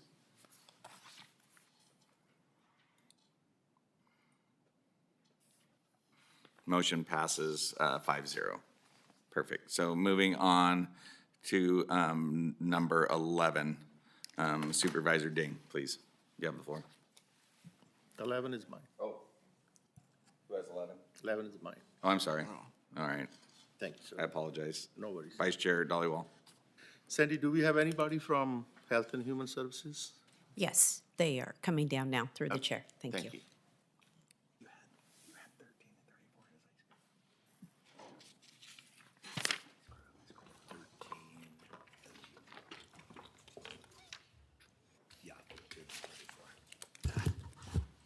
Good morning. Good morning. My name is Tina Labani, Deputy Director of the Employment and Economic Development Department. Thank you. Question? My question is, I really like this program. The question I want to ask is, how do we advertise that these services are there? We've been advertising, we rely quite a bit on the Valley Bill, the one who is doing the training. They will do a lot of the recruiting. We also get people through our WorkNet Center that we, if they're interested in this type of program, we will engage them to work through this program. How many counties are involved in this? There are 4 counties. This is a part of a much larger grant that we had approved about 1.5 years ago. We've currently trained a total of 60 individuals, and of those 60 individuals, 27 have gotten employment through it. Another 3 are in college. 15 have made full apprenticeships, and 1 is in the Army. There's a couple, there are 8 still in jail, unfortunately. So that's a much larger part. This was supposed to be specifically to attract women to the trade center. And how do we decide who gets in, who doesn't, who's on the waiting list? How does that work? They have to, first of all, they have to qualify for our program, income-based and that kind of thing. But it's usually a first come, first serve. And honestly, we don't have that many that we would have to turn away. I think currently we have about 7 interested in this. We're hoping to have 15 eventually trained. I served Lathrop for 22 years in different capacities, 12 as mayor, but this is the first time I heard that this program does exist. So is there anything we can do more to advertise this service? That way people can take advantage. We certainly can forward information to you, and you can use your contacts to get the information out as well. Okay. Thank you so much. Thank you. That's all I have. Thank you. Supervisor Ding. Thank you, Mr. Chairman. First off, I want to say thank you. I appreciate the fact that you actually have some data on results rather than we trained 50 people. Yeah. What happened to them? I don't know, but we got our state money, so we're happy. That does make me happy. This is all state money in this grant? Correct. Okay, so my other question is in regards to equal opportunity. This is a union program. Yes. Are we doing anything with is it Associated Builders and Contractors?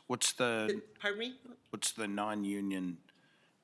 Is it Associated Builders and Contractors?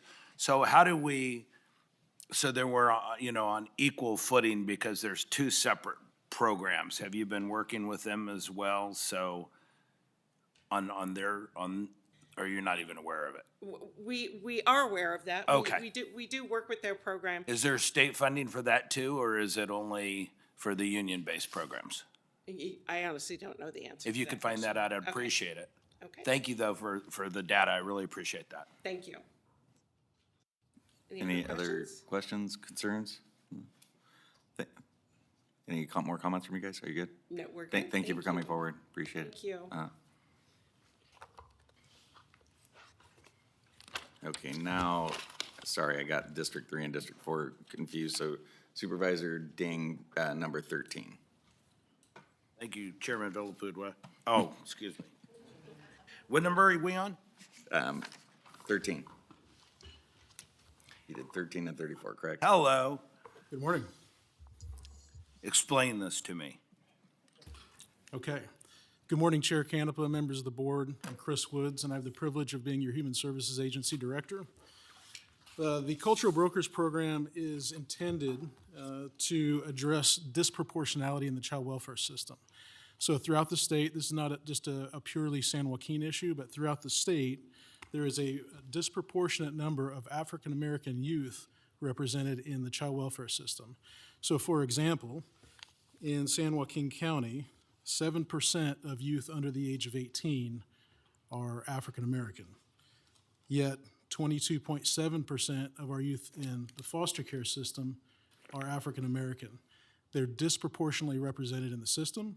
The intent of the Cultural Brokers Program is to ensure that our policies and practices in child welfare are not driving that disproportionality, that we're culturally competent in delivering services to African-American families, and ensuring that we are able to reunify as often and as successful as possible African-American youth with their parents or caregivers. Okay. Thank you for the, I'm sitting here thinking if it's 7% and 25% are being taken care of, that sounded like a good thing. I understand what you're saying now with the reunification program, so I'm clear now. Thank you for your clarifications and for your service. Thank you for the question. Any other questions, concerns? Okay, thank you, Dr. Woods. And now we're going to move on to number 22, Vice Chair Dollywell. Thank you, sir. Good morning. Good morning, Supervisor Dollywell, through the chair, Steve Jackson, Probation Chief. Good morning, Mr. Jackson. Good morning. Sir, my question is about Uplift. It's on the agenda to approve 1.6 million. Does that facility exist already? It does, sir. It's ready to go. So they have, it's the property on Sonora. They've completely refurbished it, and it's ready to be livable. So is it like an apartment complex or? Yeah, I'm not familiar with the area. I believe it was a older apartment complex or hotel that they've refurbished into living units. And I received an email, I think, from yourself that it will serve about 50 to 60 people? Yeah, it's up to 30 to 60. There's 30 to 50 units available, so there may be some double occupancy. Is it going to be a temporary basis or? Both. Their program design has transitional and permanent housing. And where do these people come from that going to be housed there? So you're looking at the population that we serve. We're looking at probation clients either through realignment, those out of state prison or prison in the local county jail, or the clients that we serve. So those folks who come from our clientele, the funds allocated for this are for the folks that we serve. There could be a small portion that we serve that are homeless that would also fill those beds. So that need would be filled too. My last question is, are there any plans to expand this program that we can help more folks than 50, 60? Because there's a large number of unhoused Americans in our county. Yes, there are plans. Actually, I don't know if you all received the agenda, but our Community Corrections Partnership does meet tomorrow at 12 p.m. in the Canlis Building on 24 South Hunter. I do believe we have an agenda on that item for Uplift All to expand to a second living space. So I would encourage you all, if you want to learn more about what they're providing for the homeless folks and our clients, they will be presenting tomorrow. Thank you, sir. That's all I have, Mr. Chair. This one, just for a little background, so I don't know when it started, but Supervisor or Chair Villapudo and I went over to this place, and they were on the verge of closing this because it wasn't doing well. And I just happened to pay attention when I go to the Health Plan of San Joaquin meetings, and they have this Medi-Cal program where they can get reimbursed for doing repairs. And they just happened to have a shovel-ready program going, and I think it was $1.7 or $1.8 million that we got to redo this property. So the only problem with that is I don't know who was in it. I mean, obviously, you know, we don't want to disperse people that were in it, and I don't know how they did it, and we have to go see it. I think it's the same building that we're talking about. But that's the things that we need to do and stay diligent on, because a lot of these places close, and then we lose those rooms also. So it's nice to be able to partner on these and figure out how to get funding to rehab old, you know, properties that people are having a hard time getting them work, and to infuse program dollars that we have at the county and through programs through the CCP, the Community Partners, or however the acronym there is. But I mean, it's that bucket of law enforcement money to help people get back on their feet. And I think it's important that we all work collaboratively. So if you hear something or somebody that has needs, that we are conduits of making change. So yeah, I think it's important. You make a great message. It's not just housing folks. You need to give them the skills and the abilities, workforce development. Their proposal includes mental health counseling, probation staff. So it's a whole teamwork on this project to help folks. And their second project is going to be geared towards women and families. So a lot of great work going on out there. Awesome. Thank you. Any further questions? Thank you, Chief Jackson. Thank you. Appreciate you. And I believe the last item is Supervisor Ding and number 34. So the floor is yours. Thank you, Mr. Chairman, and I know Supervisor Rickman's going to want to address this as well. So these are the projects we approved last year. With one exception. Oh, excuse me. What was the exception? Before I get started, good morning, Chair Canepa and board members. Fritz Buckman, your Director of Public Works. One change is recommended this year versus last year. And the number 8 spot, we have substituted the Airport Way corridor improvements for the Lower Sacramento Road railroad crossing improvements. That's the one change from last year's plan. Lower Sacramento Road and what? It's at the railroad crossing. Lower Sacramento Road goes for like 10 miles. Where? Right, it's near the railroad crossing just south of Lodi. It's a grade separation project. Okay, I understand what you're saying. Just a note, not that I don't mind paving the entire 5th, district over with our priorities. You kind of become, what's important to you is what you see every day. And so I guess, me, I'm traveling from the far north of the district here. And so, and I don't get it down to as much into South County because I don't have to, because they have a fabulous supervisor down there and he just tells me what to do and I know it's correct. But I'm looking through this priority list and there's really nothing in the North County at all. We've got some needs that I just want to point out, not trying to disrupt your list. But the Murata is a landlocked area that has become an absolute nightmare. They cannot even get on the freeway when schools, are starting in the morning, are starting late at night, and it's become a major, major congestion spot. So I'd like that to be considered in the next realm as well. Okay, we're happy to work with you on that. Otherwise, thank you for service. You do a fabulous, fabulous job. We're going to have a great year. Thank you. I'm happy to work with you on that and any other transportation needs within District 4, whether it's on the list or not. Any other comments, questions? You have the floor. Thank you, Chairman. You said you replaced Airport Way off the list? Why is this? No, Airport Way, Oh, number okay. 8 is All right. replacing the lower SAC. right. Primarily because of higher projected traffic growth in the Airport Way corridor. And we're also recognizing, we've made some improvements to address some of the issues at lower SAC already. And then we're also recognizing the fact that in the regional transportation fee update last year, SJ Cog made that a priority corridor, the Airport Way corridor. And that's the reason we swapped that in for lower SAC. All right, thank you. And yeah, I mean, you look at some of these roadways and stuff, a lot of them do match COG. For example, Interstate 205 is the number 2 project in the county. Number 1 being 99 and 120, which we already finished phase 1. We're seeking funding for phase 2 on that. Interstate 205, for example, they have over 150,000 cars per day. I worked on it for like 20 years. Yeah, some of these facilities are county facilities, but Right. not all of them are. We're talking about regional priorities throughout the county. Right.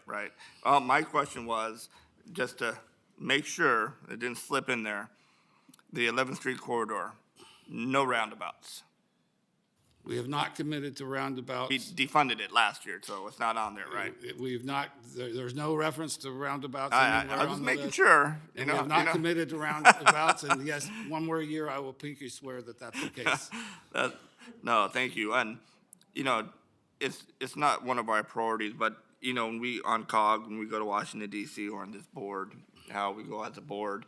And just recently, because of our advocacy, we were awarded 40, I don't think it's out yet, so I won't name the roadway or who it came from. I'll let the press release do that. But I think we were, not at the county, but COG, $41 million for a project that we advocated for in Washington DC. So, that's why these trips that we go to Washington, and all of us, and Sonny was there last year as the mayor, Mario will be going this year, and how important it is. Yeah, it costs money, but look at the return that we get, tens of millions of dollars. So, that being said, thank you very much for you and your team's continued work. Thank you. Any other questions or concerns? Thank you, Director Buckman. Job well done. Okay, so at this time, County Council, we need recommended, so we need 1 through 8, a vote for consent, 1 through 8, and 10 through 34 would be the motion? That's correct. So moved. Do we have a second? So we have a first and a second. Call for the vote.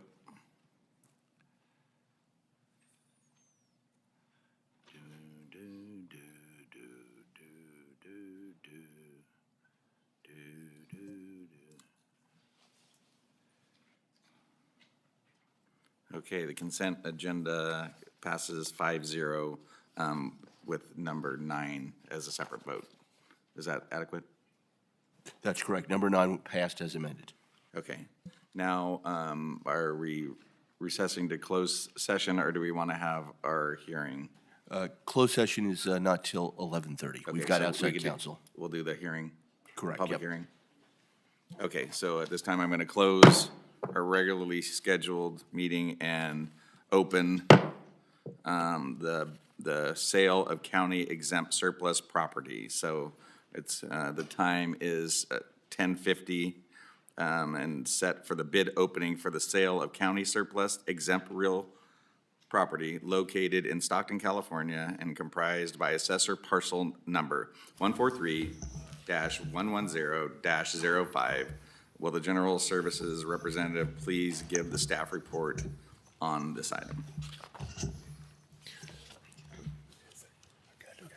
So, good morning, Chairman Canepa, board members, County Council, and City of Regala. Dan Wirtz, your General Services Director. With me today is our Assistant Director, Connie Hart, and our Property Manager, Sarish Khan, who will handle the rest of this. I'll go ahead and turn it over to them. Thank you. Thank you. Good morning, board members. The real property being offered for sale is located in Stockton, California, comprised by assessor's parcel number 143-110-05. It is an undeveloped property that consists of approximately 4 acres adjacent to the north of Giannone Park for the sole purpose of affordable housing. Proceeds from this proposed sale will be used to pay closing costs to finalize the sale. The remaining proceeds will then be deposited in the Parks Development Fund, 16709, for the use of future park development costs.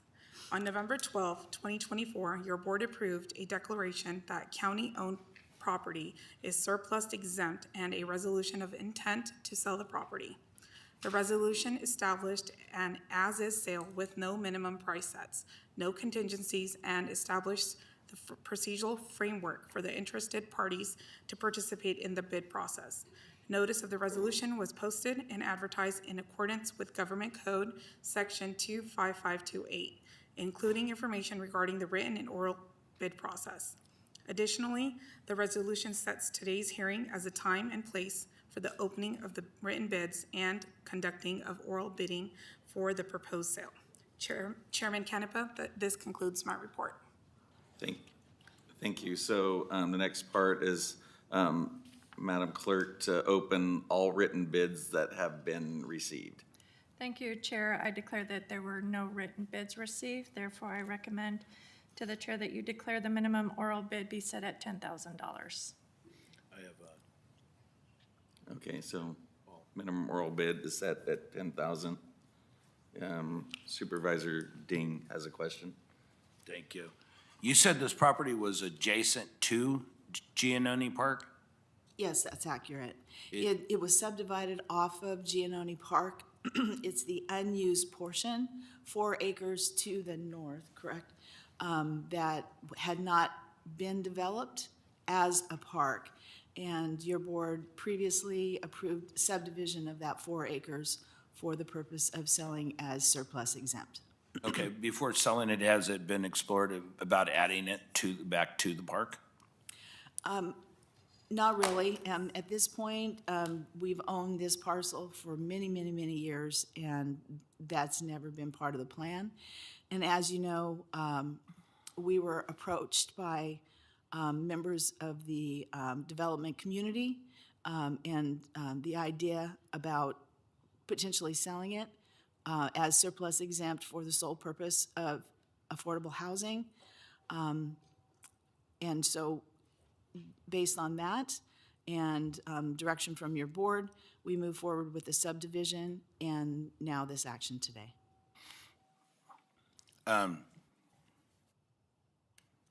Well, given the fact you've got no interest, obviously there's none there. I'd like to point out that in our priorities list that we're going to review shortly for the county, one of the priorities is for recreation and outside activity and health and so forth. So we have a piece of property we actually own. Yes. That is adjacent to a park. And if we're going to sell it for $20,000 or whatever, because you're going to go to a low bid, why wouldn't we want to save it for future growth? Lodi has been under a growth rate. There's a growth cap at 2%. The growth rate has only been about 1.5 late as of late, but that's about to change as the growth. It's something we can't help with the populations. They're going to need new recreation opportunities, which this board recognized. Get the kids out of their house, off their phones, get them healthy, playing baseball, what have you. Before we set this piece of property aside for somebody just to buy pennies on the dollar, I'd really like to explore expanding the park. Okay, so is it best to close the hearing or Supervisor Garcia? Just a little bit of clarification. So you say after the sale of the park, it's for future development of new parks, or do we have the ability to put back into the existing parks? You're talking about the proceeds? Correct. The proceeds from this sale would go into a fund to be utilized for future park development, be it new parks or upgrades to existing parks. And the reason why I asked that is that 7 of the 9 community parks are in District 1, and I'm not sure if many of you have been out to those parks, and I like the idea of adding on to existing parks, but I honestly think we need to take care of the parks that we have already. Just an example, as a firefighter for Stockton, We had a fire at Bird Park at the bathroom, and I want to say that was 5 to 7 years ago, and that park still doesn't have a working bathroom. And so it's going to be a priority of mine is to get back to investing into our community parks that we already have and take care of what we have and not, why would we grow when we can't take care of what we have? Supervisor Gardia, that's a very good point, and we at GSD agree with you on that. And you'll be happy to know that later on this agenda, the CAO is bringing an item where they're going to be providing, with your board approval, of course, $10 million for upgrading many of our parks. And then at the next board meeting, GSD will be bringing an item to appropriate those funds, some of those funds in this year, and with many of them waiting till next year's budget to do just that, to get the community parks where they need to be. I got one more question too. So the recommendation is to start the bid at $10,000. What is that property valued at right now? $900,000. So why would we start at $10,000? That was the direction of the board. Through the chair. Mr. Chairman, may I, if you're finished? Go ahead, County Council. Yeah, I just want to put on the record that this property was declared by this board as exempt surplus, and that any bids on this property that might be received orally at this hearing will be subject to the limitation contained in the resolution that declared it exempt surplus, which was R24-207, and specifically, there's a provision within that resolution which requires that any purchase of the property be used for low-income housing. And you can look at that resolution to get the details, but low-income housing is the purpose for which any purchaser of this property must use it. And I want to have that on the record. If the board were to decide not to sell it, we would have to revisit it having been declared exempt surplus. Okay, thank you, Council. So then, do I need, and then I'll go, because Supervisor Rickman is up next. Do I need to close the hearing before we're discussing this, or is this okay to discuss this while the hearing's still open? Discuss what? Discussion that we're having now. Should I close the hearing and then, or what's the? Well, have we taken public comment? And then there also needs to be an opportunity for bids, oral bids to be taken. Okay, so leave it open. Okay. I would leave it open at This this point. conversation's okay then? Yes, that's fine. Okay, all right. Supervisor, are you yielding the floor? Are you done? Actually, that answered my question in the sense of why we would start at 10,000 base, that it's earmarked for affordable housing. So that does make more sense to me now, Okay. so. Because this kind of came to us as a proposal, but I'll let Supervisor Rickman speak and then we'll get the answer to that. I mean, that's how this idea came forward and now there's no one bidding on it, but that's fine. I'll let Supervisor Rickman, as Supervisor Gardy is done, so go ahead. Chairman, I'll wait until it comes back to the board. I thought it was already here. So I'll wait. Supervisor Dollywell. Question, Ms. Khan, are you a realtor? No, I'm not. But are you going to be advertising the sale of this property? Or So we engage into hiring a broker that advertises on behalf of the county, but this is not a normal sale. Okay. So it's the direction we're given. Did we poll any comps or anybody? In the appraisal, the comps were pulled, but this is a little a unique situation being a undeveloped 4 acres, and that's where the appraisal was determined $930,000. Thank you so much. That's all I have. Supervisor Ding, you have the floor. Thank you, Mr. Chairman. Supervisor Gardia, I'm glad you've pinpointed this, and I understand exactly where you're coming from, because we do have parks in disarray that we need to address. I'm sorry to hear that you agree with his policy position, because you don't make policy, this board does. I apologize. Okay, but I've heard this over the last week from a couple of employees. The policy is we are only going to work on existing parks, and that is not the policy of this board. So I don't want to hear that anymore. Remember, Supervisor, that, and while I do agree with you, we get into the funding, you'll realize how much money we're putting into the existing parks as well. But we're here looking 5 years, 10 years, 20 years down the road. And as the community grows, as San Joaquin County grows, in 10 or 15 years to come back and say, oh, maybe we should have set aside some room for parks, it's going to be too late. So a lot of this has to be done, you know, early on, even if the property is secured and we're not spending any money on it. Trust me, when you start seeing the bids on what it costs to put a swing set in, selling this damn thing for 10 grand isn't going to do you any good at all. I think we need to revisit this, pull it, because we have a whole lot of discussions to do on parks. And then when you see the priority list and what they're spending, I think you're going to be very happy with this. But as for this item, I'd really like to hold off and pull it. Okay, so that kind of complicates things because we're supposed to open up for oral bids. So next step then, So what do I do, Chief? do I open it up for oral bids? Well, Supervisor Ding, are you making a motion to essentially pull this, which would be called to postpone to, I'm sorry, to continue to a date uncertain? I'd like to make a motion to continue to a date uncertain. I'll second. Okay, we have a first and a second to postpone the closing this, obviously, right, closing the hearing. Yes, you would close the hearing and vote on the motion, and the practical effect, if it passes, well, this matter will be pulled from the calendar. Okay, I think we have a point of clarification. Would you have a question or comment? For Supervisor Ding. Supervisor Ding, if we postpone it, then what kind of information are we looking for? May I answer? Okay, Mr. Chairman, through the chair. We're going through right now, for instance, Mickey Grove Park is, you know, being reimagined.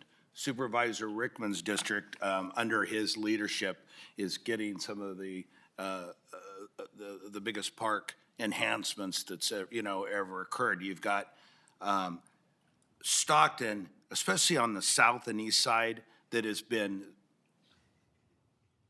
literally ignored, you know, for so long, you know, for youth sports, parks, recreation, deterioration, so forth. So, and then there, Connie, I absolutely agree with you and the supervisor, we need to put that money in.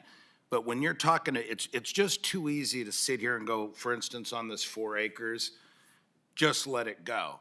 You know, you don't want to sit here. To answer your question directly, I want to revisit with the community and see what they want. I want to talk to. There was one developer that was talking about low-income housing that I thought she was interested in doing this, but there's not a bid there.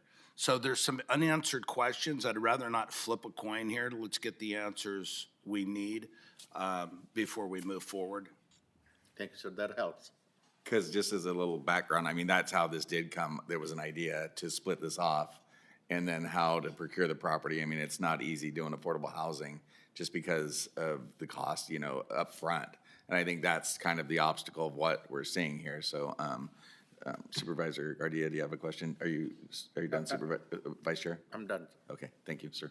I just want to make a comment. I'm speaking specifically to Giannone Park and the property. I've been out there many times and I know the location. And so for future parks, as our county grows, I support that 100%. It's just this specific is what I'm speaking to.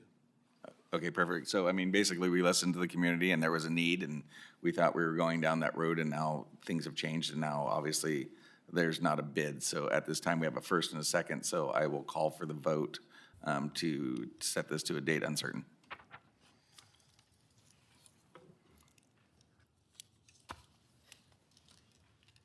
Motion passes 5-0. Thank you, guys, for the due diligence on the work on this project.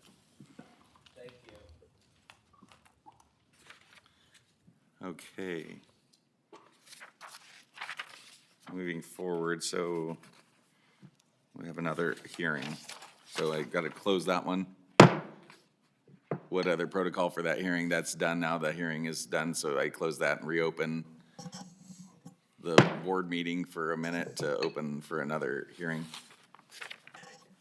Yes, you would go to item number 2 in discussion, in public hearings, I should say. The Thank Public you. Works matter. Public Works. So at this time, we're going to conduct a public hearing adopting the 2024 amended Eastern San Joaquin Subbasin Groundwater Sustainability Plan and Approval. We're gonna, agenda item.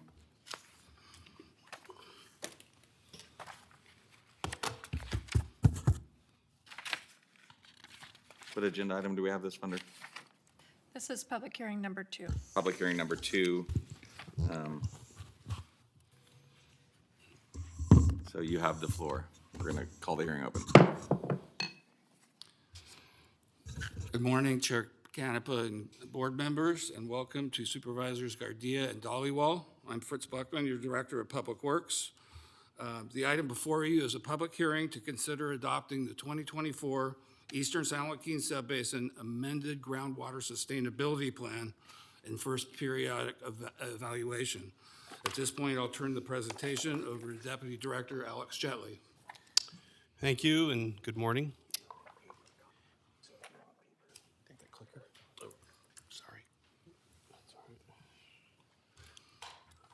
Okay, thanks.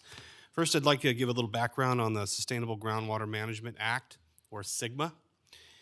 In 2014, California enacted SGMA, which required formation of groundwater sustainability agencies, or GSAs, that were responsible to develop and adopt groundwater sustainability plans, or GSPs, and submit them to the California Department of Water Resources, or DWR, every 5 years. GSPs are required to result in sustainable groundwater use by the year 2040 for critically overdrafted subbasins. I'd like to give some background on the Eastern San Joaquin Groundwater Subbasin. So there's 2 groundwater subbasins in the county that are subject to SGMA. The Eastern San Joaquin Subbasin, which is designated as high priority and critically overdrafted by DWR, and that is the subject of today's agenda item, and there's a map on the slide that shows the Eastern San Joaquin Groundwater Subbasin. And the other subbasin is the Tracy Subbasin, designated as a medium priority by DWR. There are 16 GSAs within the Eastern San Joaquin Subbasin, which form the Eastern San Joaquin Groundwater Authority, or GWA, a joint powers authority, which was formed in 2017. And their role is to coordinate and fund SGMA implementation initiatives. The Eastern San Joaquin Subbasin, again, is required to attain groundwater sustainability by the year 2040.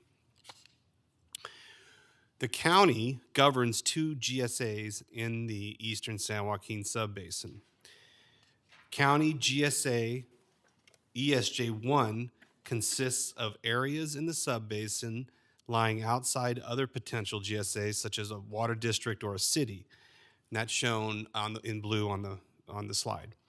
County GSA, which is ESJ2, consists of the California Water Service Company, or Cal Water's, service area within the unincorporated county, and that is shown in light brown on the slide. Now, Cal Water is an investor-owned utility that is ineligible to be a GSA under SGMA. However, an agreement with the county provides Cal Water with limited voting authority on the GWA board in exchange for funding county GSA ESJ2 obligations. In January of 2020, the Eastern San Joaquin Groundwater Authority prepared and submitted the first groundwater sustainability plan to DWR. In January 2022, DWR deemed the ESJ GSP incomplete and recommended corrective actions be taken before the GSP would be approved. In July of 2022, those deficiencies were addressed by the Eastern San Joaquin Groundwater Authority, and a revised GSP was submitted to DWR. And then DWR issued an acceptance letter in July of 2023 approving the revised GSP and recommended that 8 corrective actions be addressed in the 2024 amended GSP. This date also correlated with the submittal of the first 5-year periodic review. To draft the 2024 amended GSP, the Eastern San Joaquin Groundwater Authority did a number of things. They convened an ad hoc project management committee, or PMC, that met biweekly, and the PMC did a number of things themselves. They evaluated the methodology to address the 8 corrective actions recommended by DWR, drafted technical memoranda that provided the logical and technical basis for the 2024 amended GSP, and reviewed and revised the draft 2024 amended GSP language. The GWA also conducted steering committee meetings to review the project management committee's work and make recommendations to the board of directors. They conducted board meetings to make decisions about the 2024 amended GSP. And it's important to note that all 8 recommended corrective actions are addressed in this 2024 amended GSP. Public engagement. So staff and consultants conducted thorough public engagement consisting of 2 stakeholder workshops, 1 general public open house, and there was also a 1-month public comment period. The project management committee worked to address public comments to the extent practical. Changing gears a bit to discuss the first periodic evaluation. The following are key points from the report. 1, the periodic evaluation covers the progress of the Eastern San Joaquin Subbasin GSP from 2020 through 2024 as required by SGMA. 2, new data helped update the subbasin's groundwater model and address issues raised by DWR in 2023. 3, most monitoring wells show stable groundwater elevations, but the groundwater table is declining at some monitoring wells. Subbasin lost an annual average of 89,000 acre-feet of water from 2019 through 2023. 4, the GSAs are working on projects to improve groundwater recharge, with some projects already completed and others in planning. 5, groundwater quality is good and is projected to improve, so no issues meeting standards are anticipated. 6, no significant land subsidence was observed in the subbasin. 7, groundwater levels also help protect interconnected surface waters, and there are no problems expected with this sustainability indicator.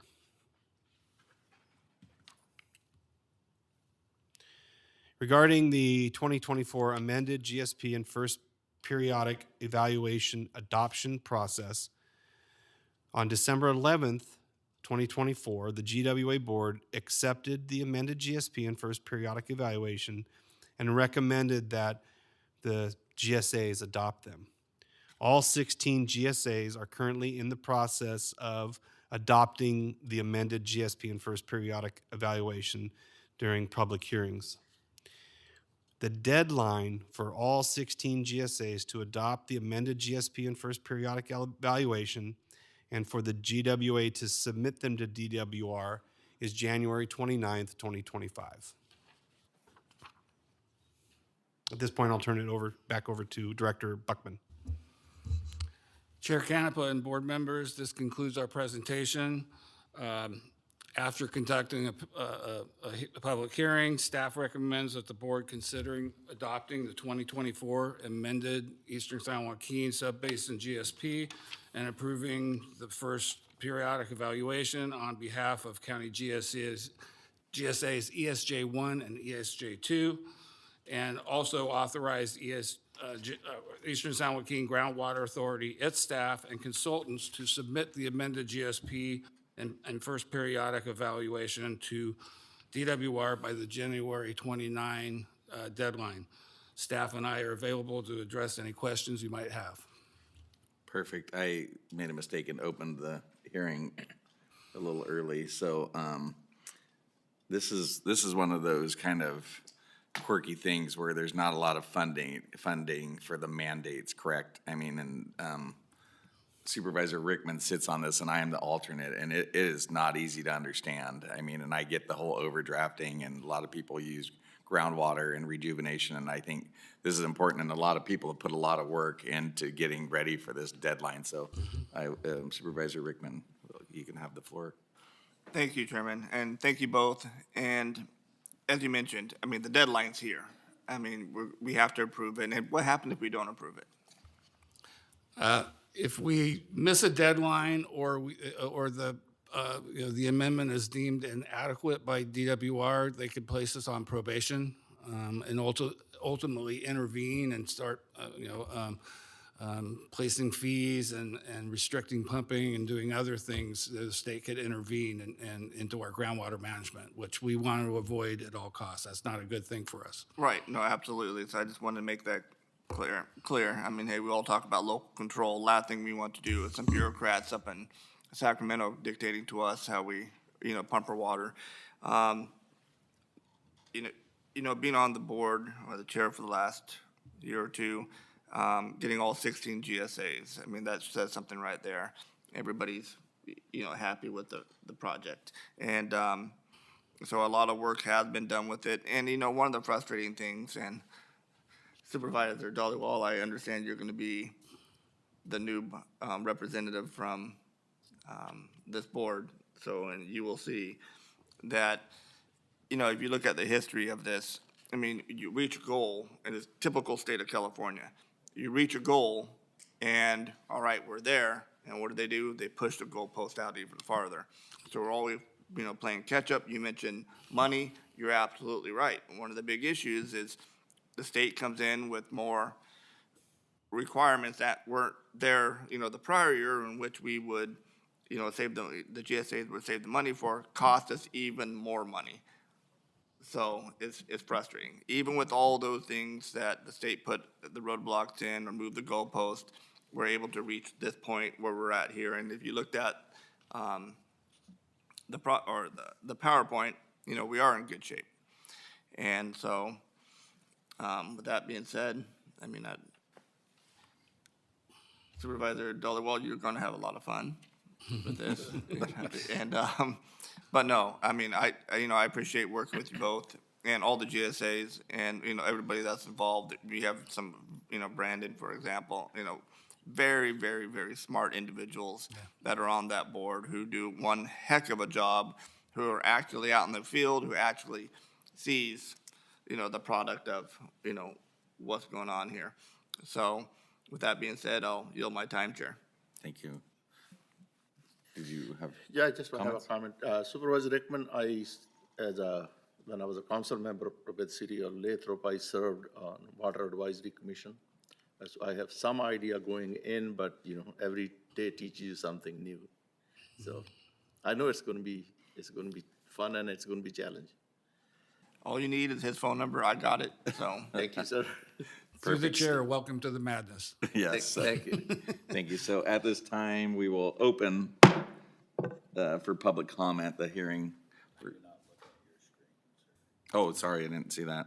Rickman was done. I apologize.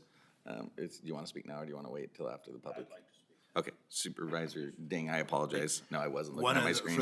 For the new distinguished members, I try not to play in the sandbox of other members who are on certain committees because, you're engrossed in it. And quite frankly, I'd rather remain silent than show my ignorance on the issue to begin with.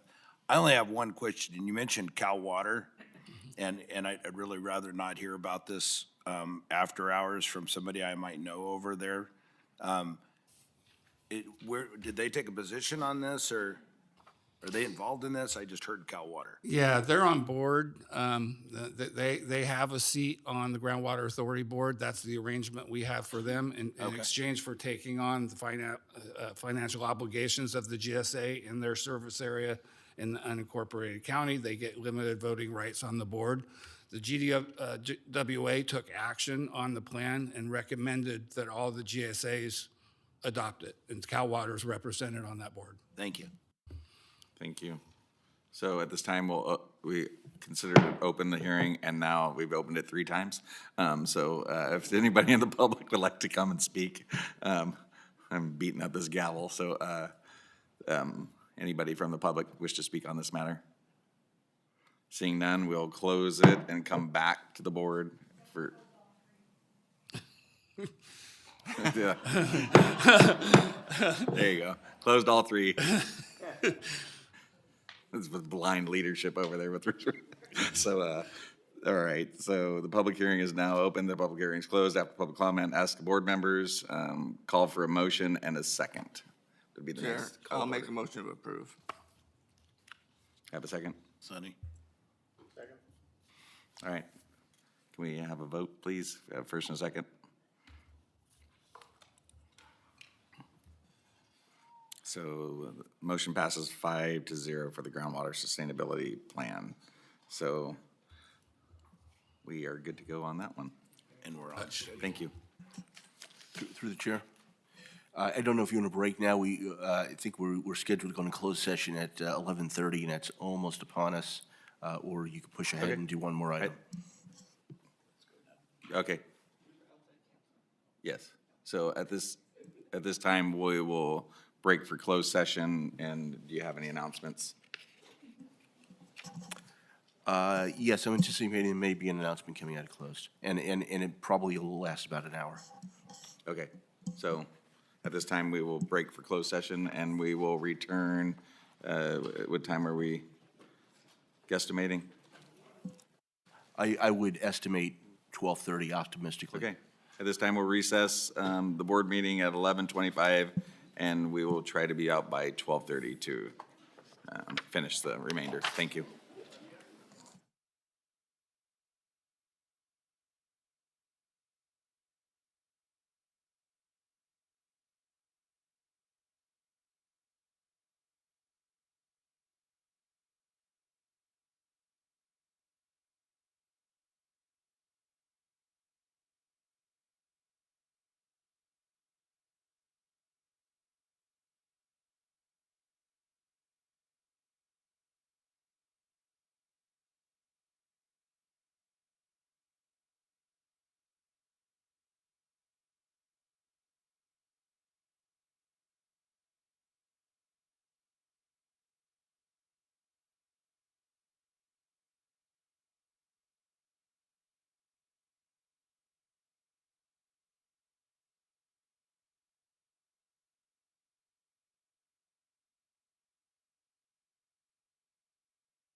Okay, we're going to resume the meeting. At this time, we're going to have the discussion items. The first one is County Administrator's Office. Ms. Regalo. Thank you, Chair. I am going to go ahead and pass it on to our Chief Deputy, Jennifer Van Stein, and our Assistant, Brenda Kite.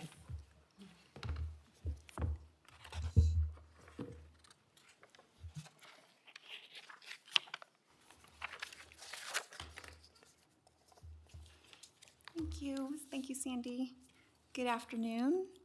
Chair, members of the board, County Council, County Administrator. I'm Jennifer Van Stein, Chief Deputy County Administrator, and with me, as Sandy mentioned, is Assistant CAO Brenda Kiley, and I'm here to present the 23-24 year-end General Fund Report. Today's presentation will be brief. We'll start with the summary of our 23-24 activity, the year-end general fund balance, adjustments adopted by the board in the current year 24-25, followed by recommendations and conclusion.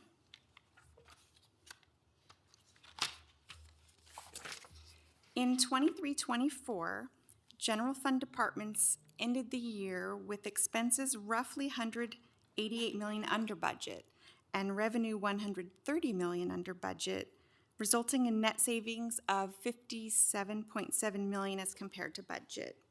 After subtracting year-end encumbrances of $35.7 million, this resulted in overall savings of $21.9 million from departmental operations, primarily due to salary savings. The county's general purpose revenues, including property and sales taxes, ended the year $40.2 million favorable to budget. So both of these contributed to overall savings of $62.1 million as compared to budget last year.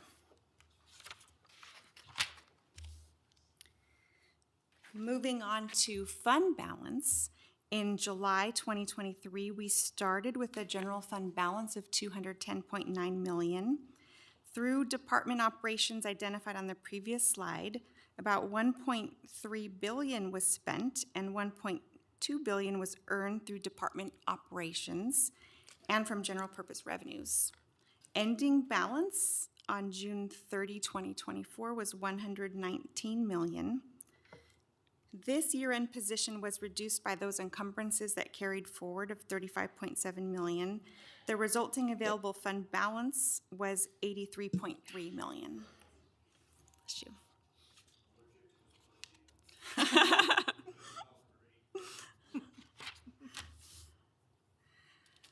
We do have one board-adopted adjustment to account for, and that was in September 2024. The board approved roughly $1.9 million in general fund balance to contribute toward the purchase of a replacement airplane for the sheriff's office. This reduced the available fund balance to $81.3 million. At this time, the County Administrator's Office is recommending transfers of the entire $81.3 million available balance. In accordance with the board's reserve and capital funding policies, as well as the board's directive for a structurally balanced budget, the June 30, 2024 balance is recognized as a one-time resource. The following transfers will allocate funds for either reserves or to various other funds for future one-time projects. I will make a note here that the recommendations before you now do incorporate some of the recent feedback that we received from board members, and so some of the numbers may differ slightly from what you may have seen last week. And last note before we get into the list is that we are recommending action that only transfers fund balance today. Departments that are receiving these funds will need to follow county process to obtain budget authority and for approval of their project plans as needed. So these would come to your board separately as individual action items or as part of the 25-26 budget to spend. So the next two slides, we have 8 recommendations for your consideration. The first one is $1 million for the Airport Transformative Capital Outlay Fund. That would be used toward the development of an FAA-approved master plan which will improve the county's eligibility for future funding opportunities. The next item is $9 million to create a new Parks Capital Outlay Fund.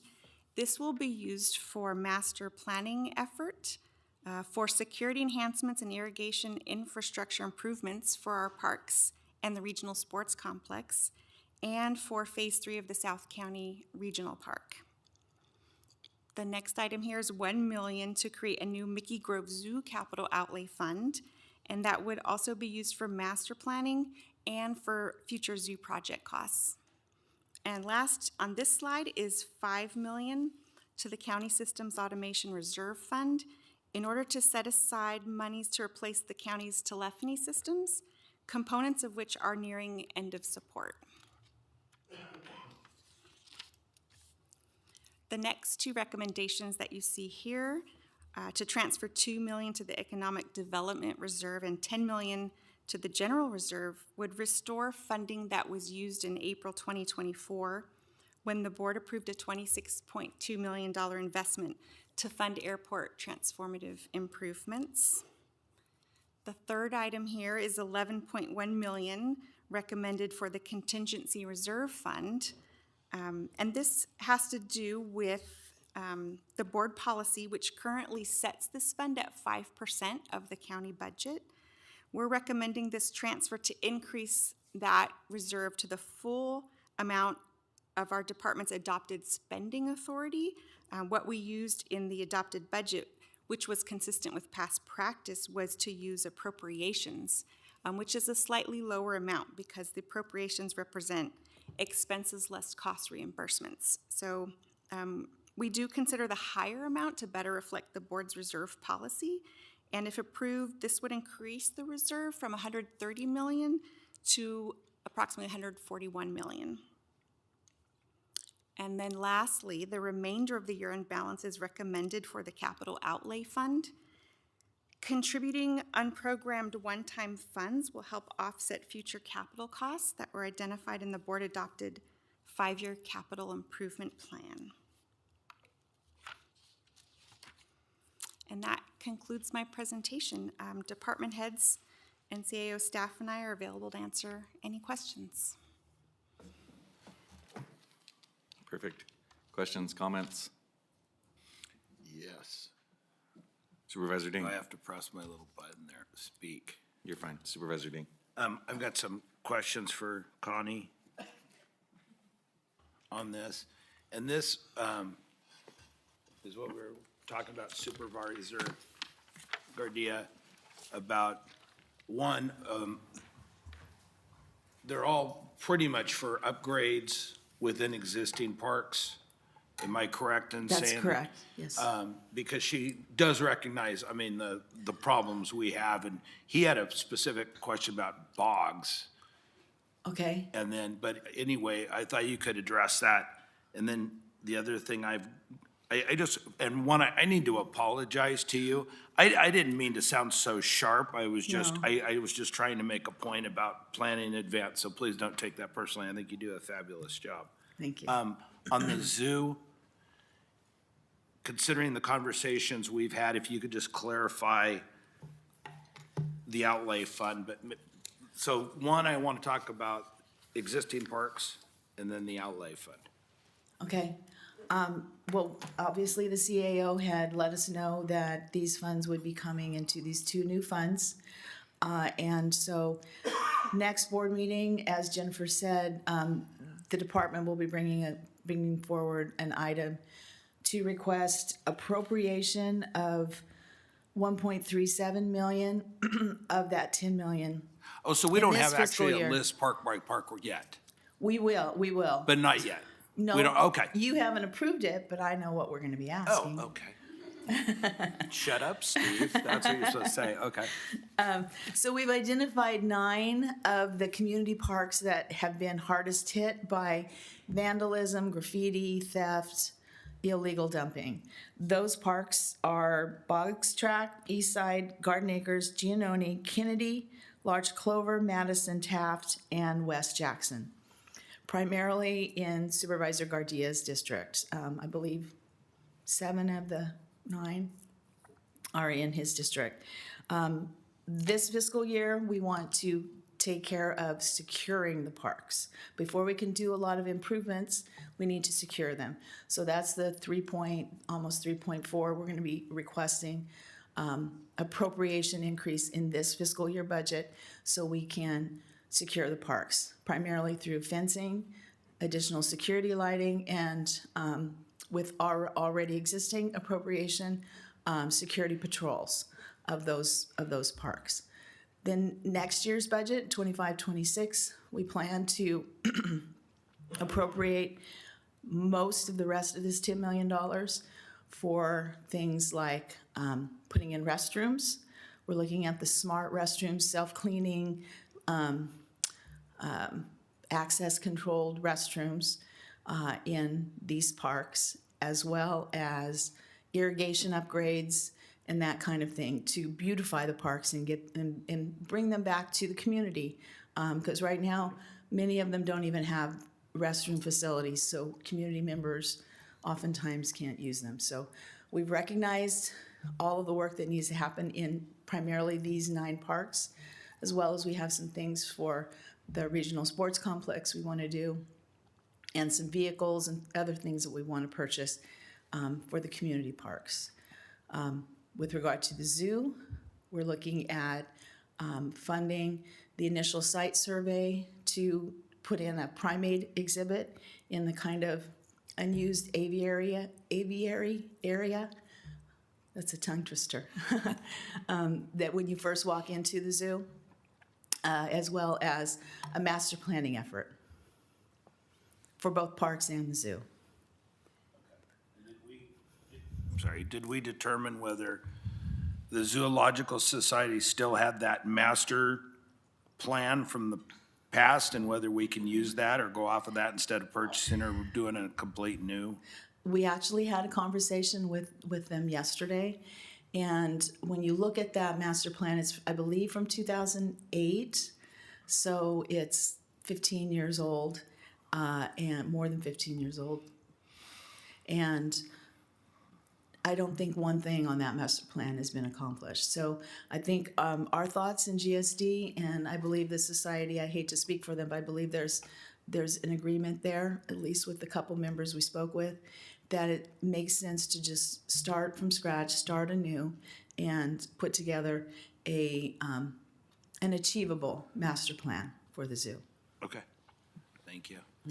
And then the only other comment I had was for County Administrator and your phenomenal help here. I'm sure you met with the other supervisors. I appreciate the fact that you're basing it on gross dollars coming in as far as the reserves and the responsibility in moving this all into the reserve account. So great job. Thank you. Any further questions? Oh, sorry. No, I just wanted to, obvious it's my first meeting because I haven't got it down yet, but give me a little time and I'll get better. Just the idea that the county's looking to invest in some of the areas that have been neglected for years is a positive, and I think the community, it's well-deserved, and I'm excited, and I use excited a lot, but I'm excited to work with you guys to move not just my district, but this county forward, especially in the parks, because there's nothing for our kids to do anymore. You know, most of, I look in this crowd and I look at the ages here, they're used in, for you that are from this area, there used to be a lot of things to do. And there's a lack of that now. So it's gonna be definitely a priority of mine to get back to the youth and provide services and opportunities to make better lives for themselves. So thank you. So I'm a little jealous on who got to change the wish list. So where did those majority of changes come? And I wasn't sure it was the airport, because I think that's great. I mean, a lot of this here is going to the airport, And I think it's important because I think we've neglected it for a very long time, and it was the diamond in the rough out there. So just to where, after your guys' first presentation, I didn't get a copy of that. So where were the changes made? So what we heard from the majority of board members, that they were interested in significant parks and zoo investments, and so we did increase those. The airport, I believe, remained the same at about 1 million from the prior version. And then we also slightly increased the IT project, just to give it a more, like a round amount for them to work with in case there were some overages. But Oh, so the 10 million is going to replace the funding that we used in the 26 million to help pay for the airport, not over and above. Correct. So the general plan is part of the 1 million, and this is going to put back what we borrowed to pay for the upgrades at the airport. So the airport will receive $1 million on top of that investment from last year, Right. specifically for their FAA master plan. But part of this is $2 million for the economic development reserve, and then $10 million for the general reserve. We're looking to replenish those funds because we took money out of them to give to the airport, and now that we have these one-time funds, the recommendation is to kind of replenish those. Okay. So it's not going to the airport. Okay, perfect, because I was thinking that would be good. So I mean, I think what we're doing out there is huge, because it's something that was underserved, and I mean, obviously left alone, and I think trying to do and bring new folks, the flights to Denver plus, and and the equipment that we just bought. I don't know if a lot of people saw that in there.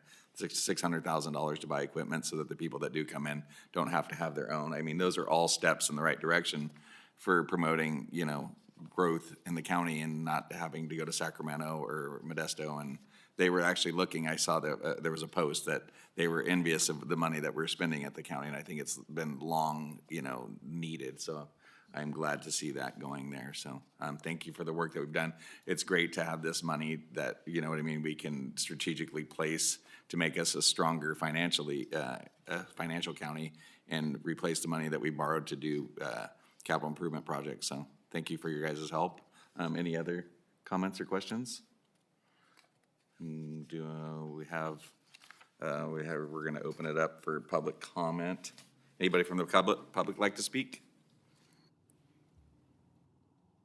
Seeing none, I will call for a motion. And a second. Second. All those, can we call for a vote?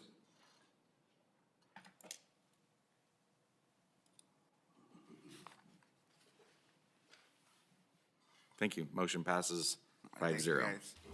Thank you. Thank you. Thank you.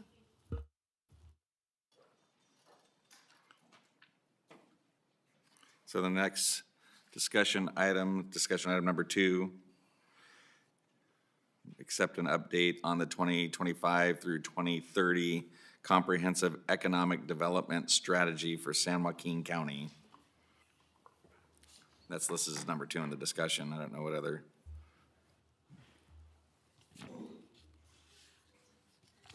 You have the floor. Hello. All right. My notes say good morning, but it's a little bit later, so I'm going to say good afternoon through the chair, members of the board. My name is Nicole Snyder, Deputy Director of the Employment and Economic Development Department. Thank you for the opportunity to present the San Joaquin County 2025-2030 Comprehensive Economic Development Strategy, or as we call it, CEDS. Today, I'll provide an overview of how this strategy is designed to guide economic growth, foster collaboration, and ensure long-term prosperity of our county. The CED serves as a roadmap to address economic challenges, leverage opportunities, and position the county to access state and federal funding for critical initiatives. This has been happening since 1976. So the previous CEDS last was updated in 2019, and it was developed for the 5-year term that they typically are, set to expire in June of 2024. To ensure a timely and thorough update, San Joaquin County Economic Development Association engaged in a consultant, Chabon Concepts, to secure an extension to February 2025. Updating the CEDS is essential for San Joaquin County to collaborate and address economic challenges and opportunities while strengthening regions' eligibility for federal and state funding. I probably should put these on. Notably, several projects within the county have successfully secured funding from the U.S. Economic Development Administration, which is the U.S. EDA, as a result of the previous SEDS. So what is the SEDS, you ask? The SEDS follows the U.S. EDA's planning framework. It's developed in collaboration with a committee representing key economic stakeholders in San Joaquin County. The strategy identifies and addresses challenges and opportunities to improve the county's overall economic outlook. It complements any existing regional plans rather than replacing or competing with them, and leveraging them to strengthen the ability to secure funding for infrastructure or other economic initiatives from federal and state sources. By updating the SEDS every 5 years, San Joaquin County ensures ongoing eligibility for U.S. EDA assistance under its Public Works and Economic Adjustment Assistance Program. For this SEDS, public engagement was the top priority. As part of the update process, we took a more engaging approach than we have in past years. Efforts included a collection of over 540 resident and business surveys, which, if you've ever tried to collect surveys, that's a feat in itself. We've also hosted 4 public workshops in July, providing a platform for stakeholders to share insights on their city's priorities, opportunities, challenges, and issues impacting local businesses, and also engaged in economic developers from cities across the county to gather information on current, planned, and potential projects over the next 5 years.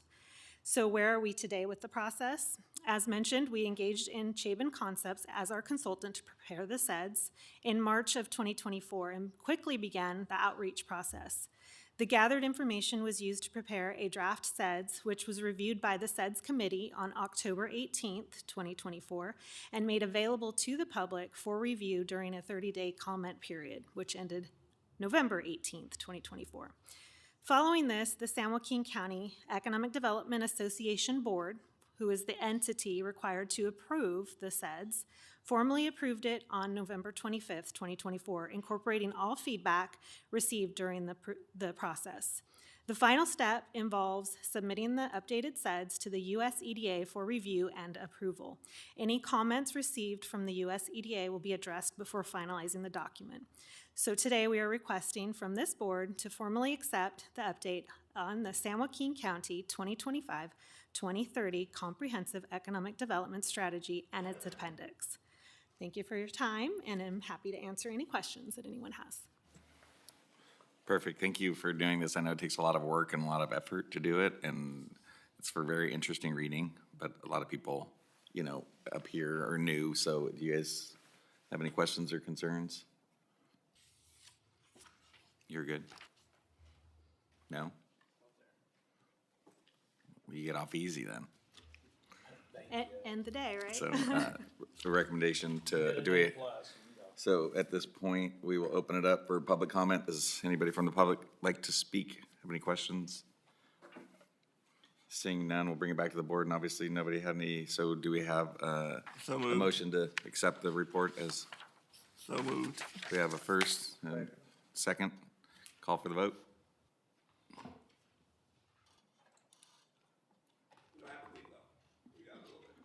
You want me to stay?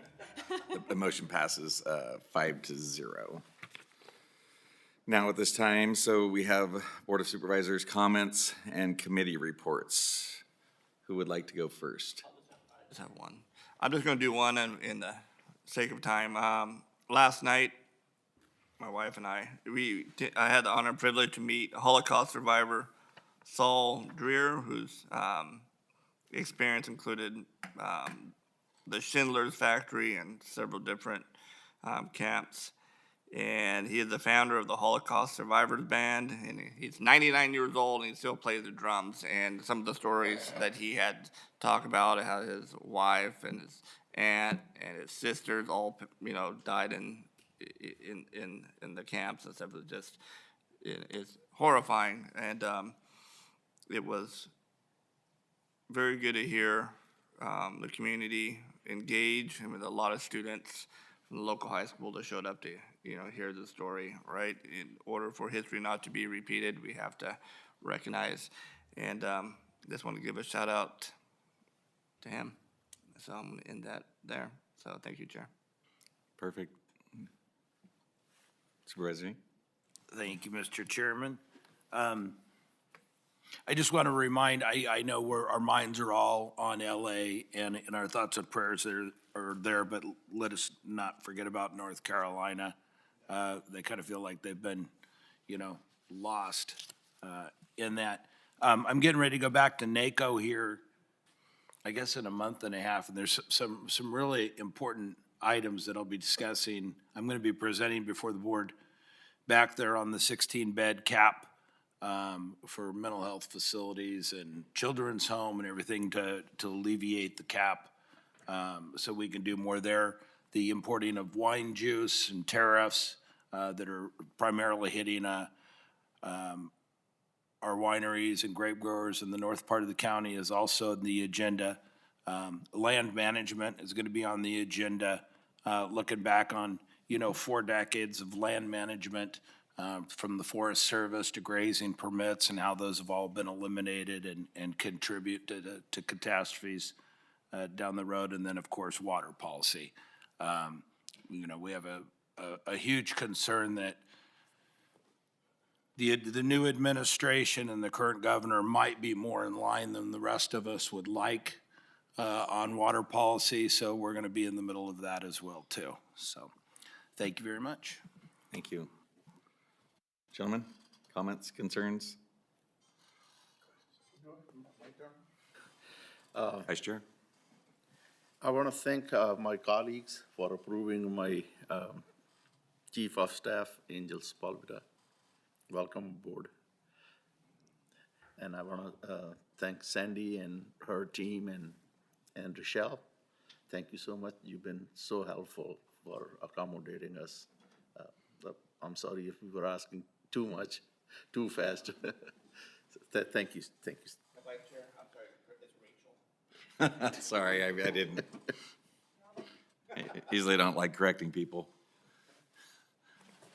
I Supervisor just want to Garcia. take the time to also thank the staff. I've stepped in the position, been about a week, and first couple of days were, just getting computers set up and telephones and things like that. So it was a little hectic at first, and, I've only been here a week, and it's been very inviting that any of the questions that I've had, been very, very professional on providing the information.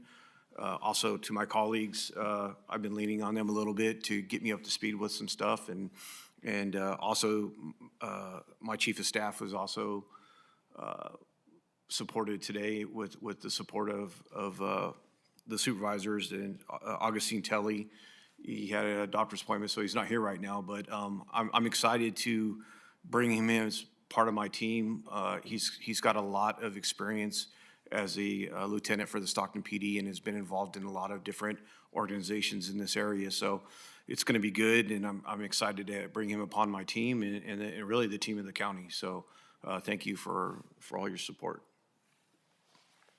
Thank you, guys. I just want to say thank you for not having mutiny on my committee assignments. It's not the easiest thing, picking who gets to do what and what your expertises are. So obviously, the vice chair now will take over the committees for the county committees and the subcommittees that everybody serves on, and people that volunteer is one of your jobs now.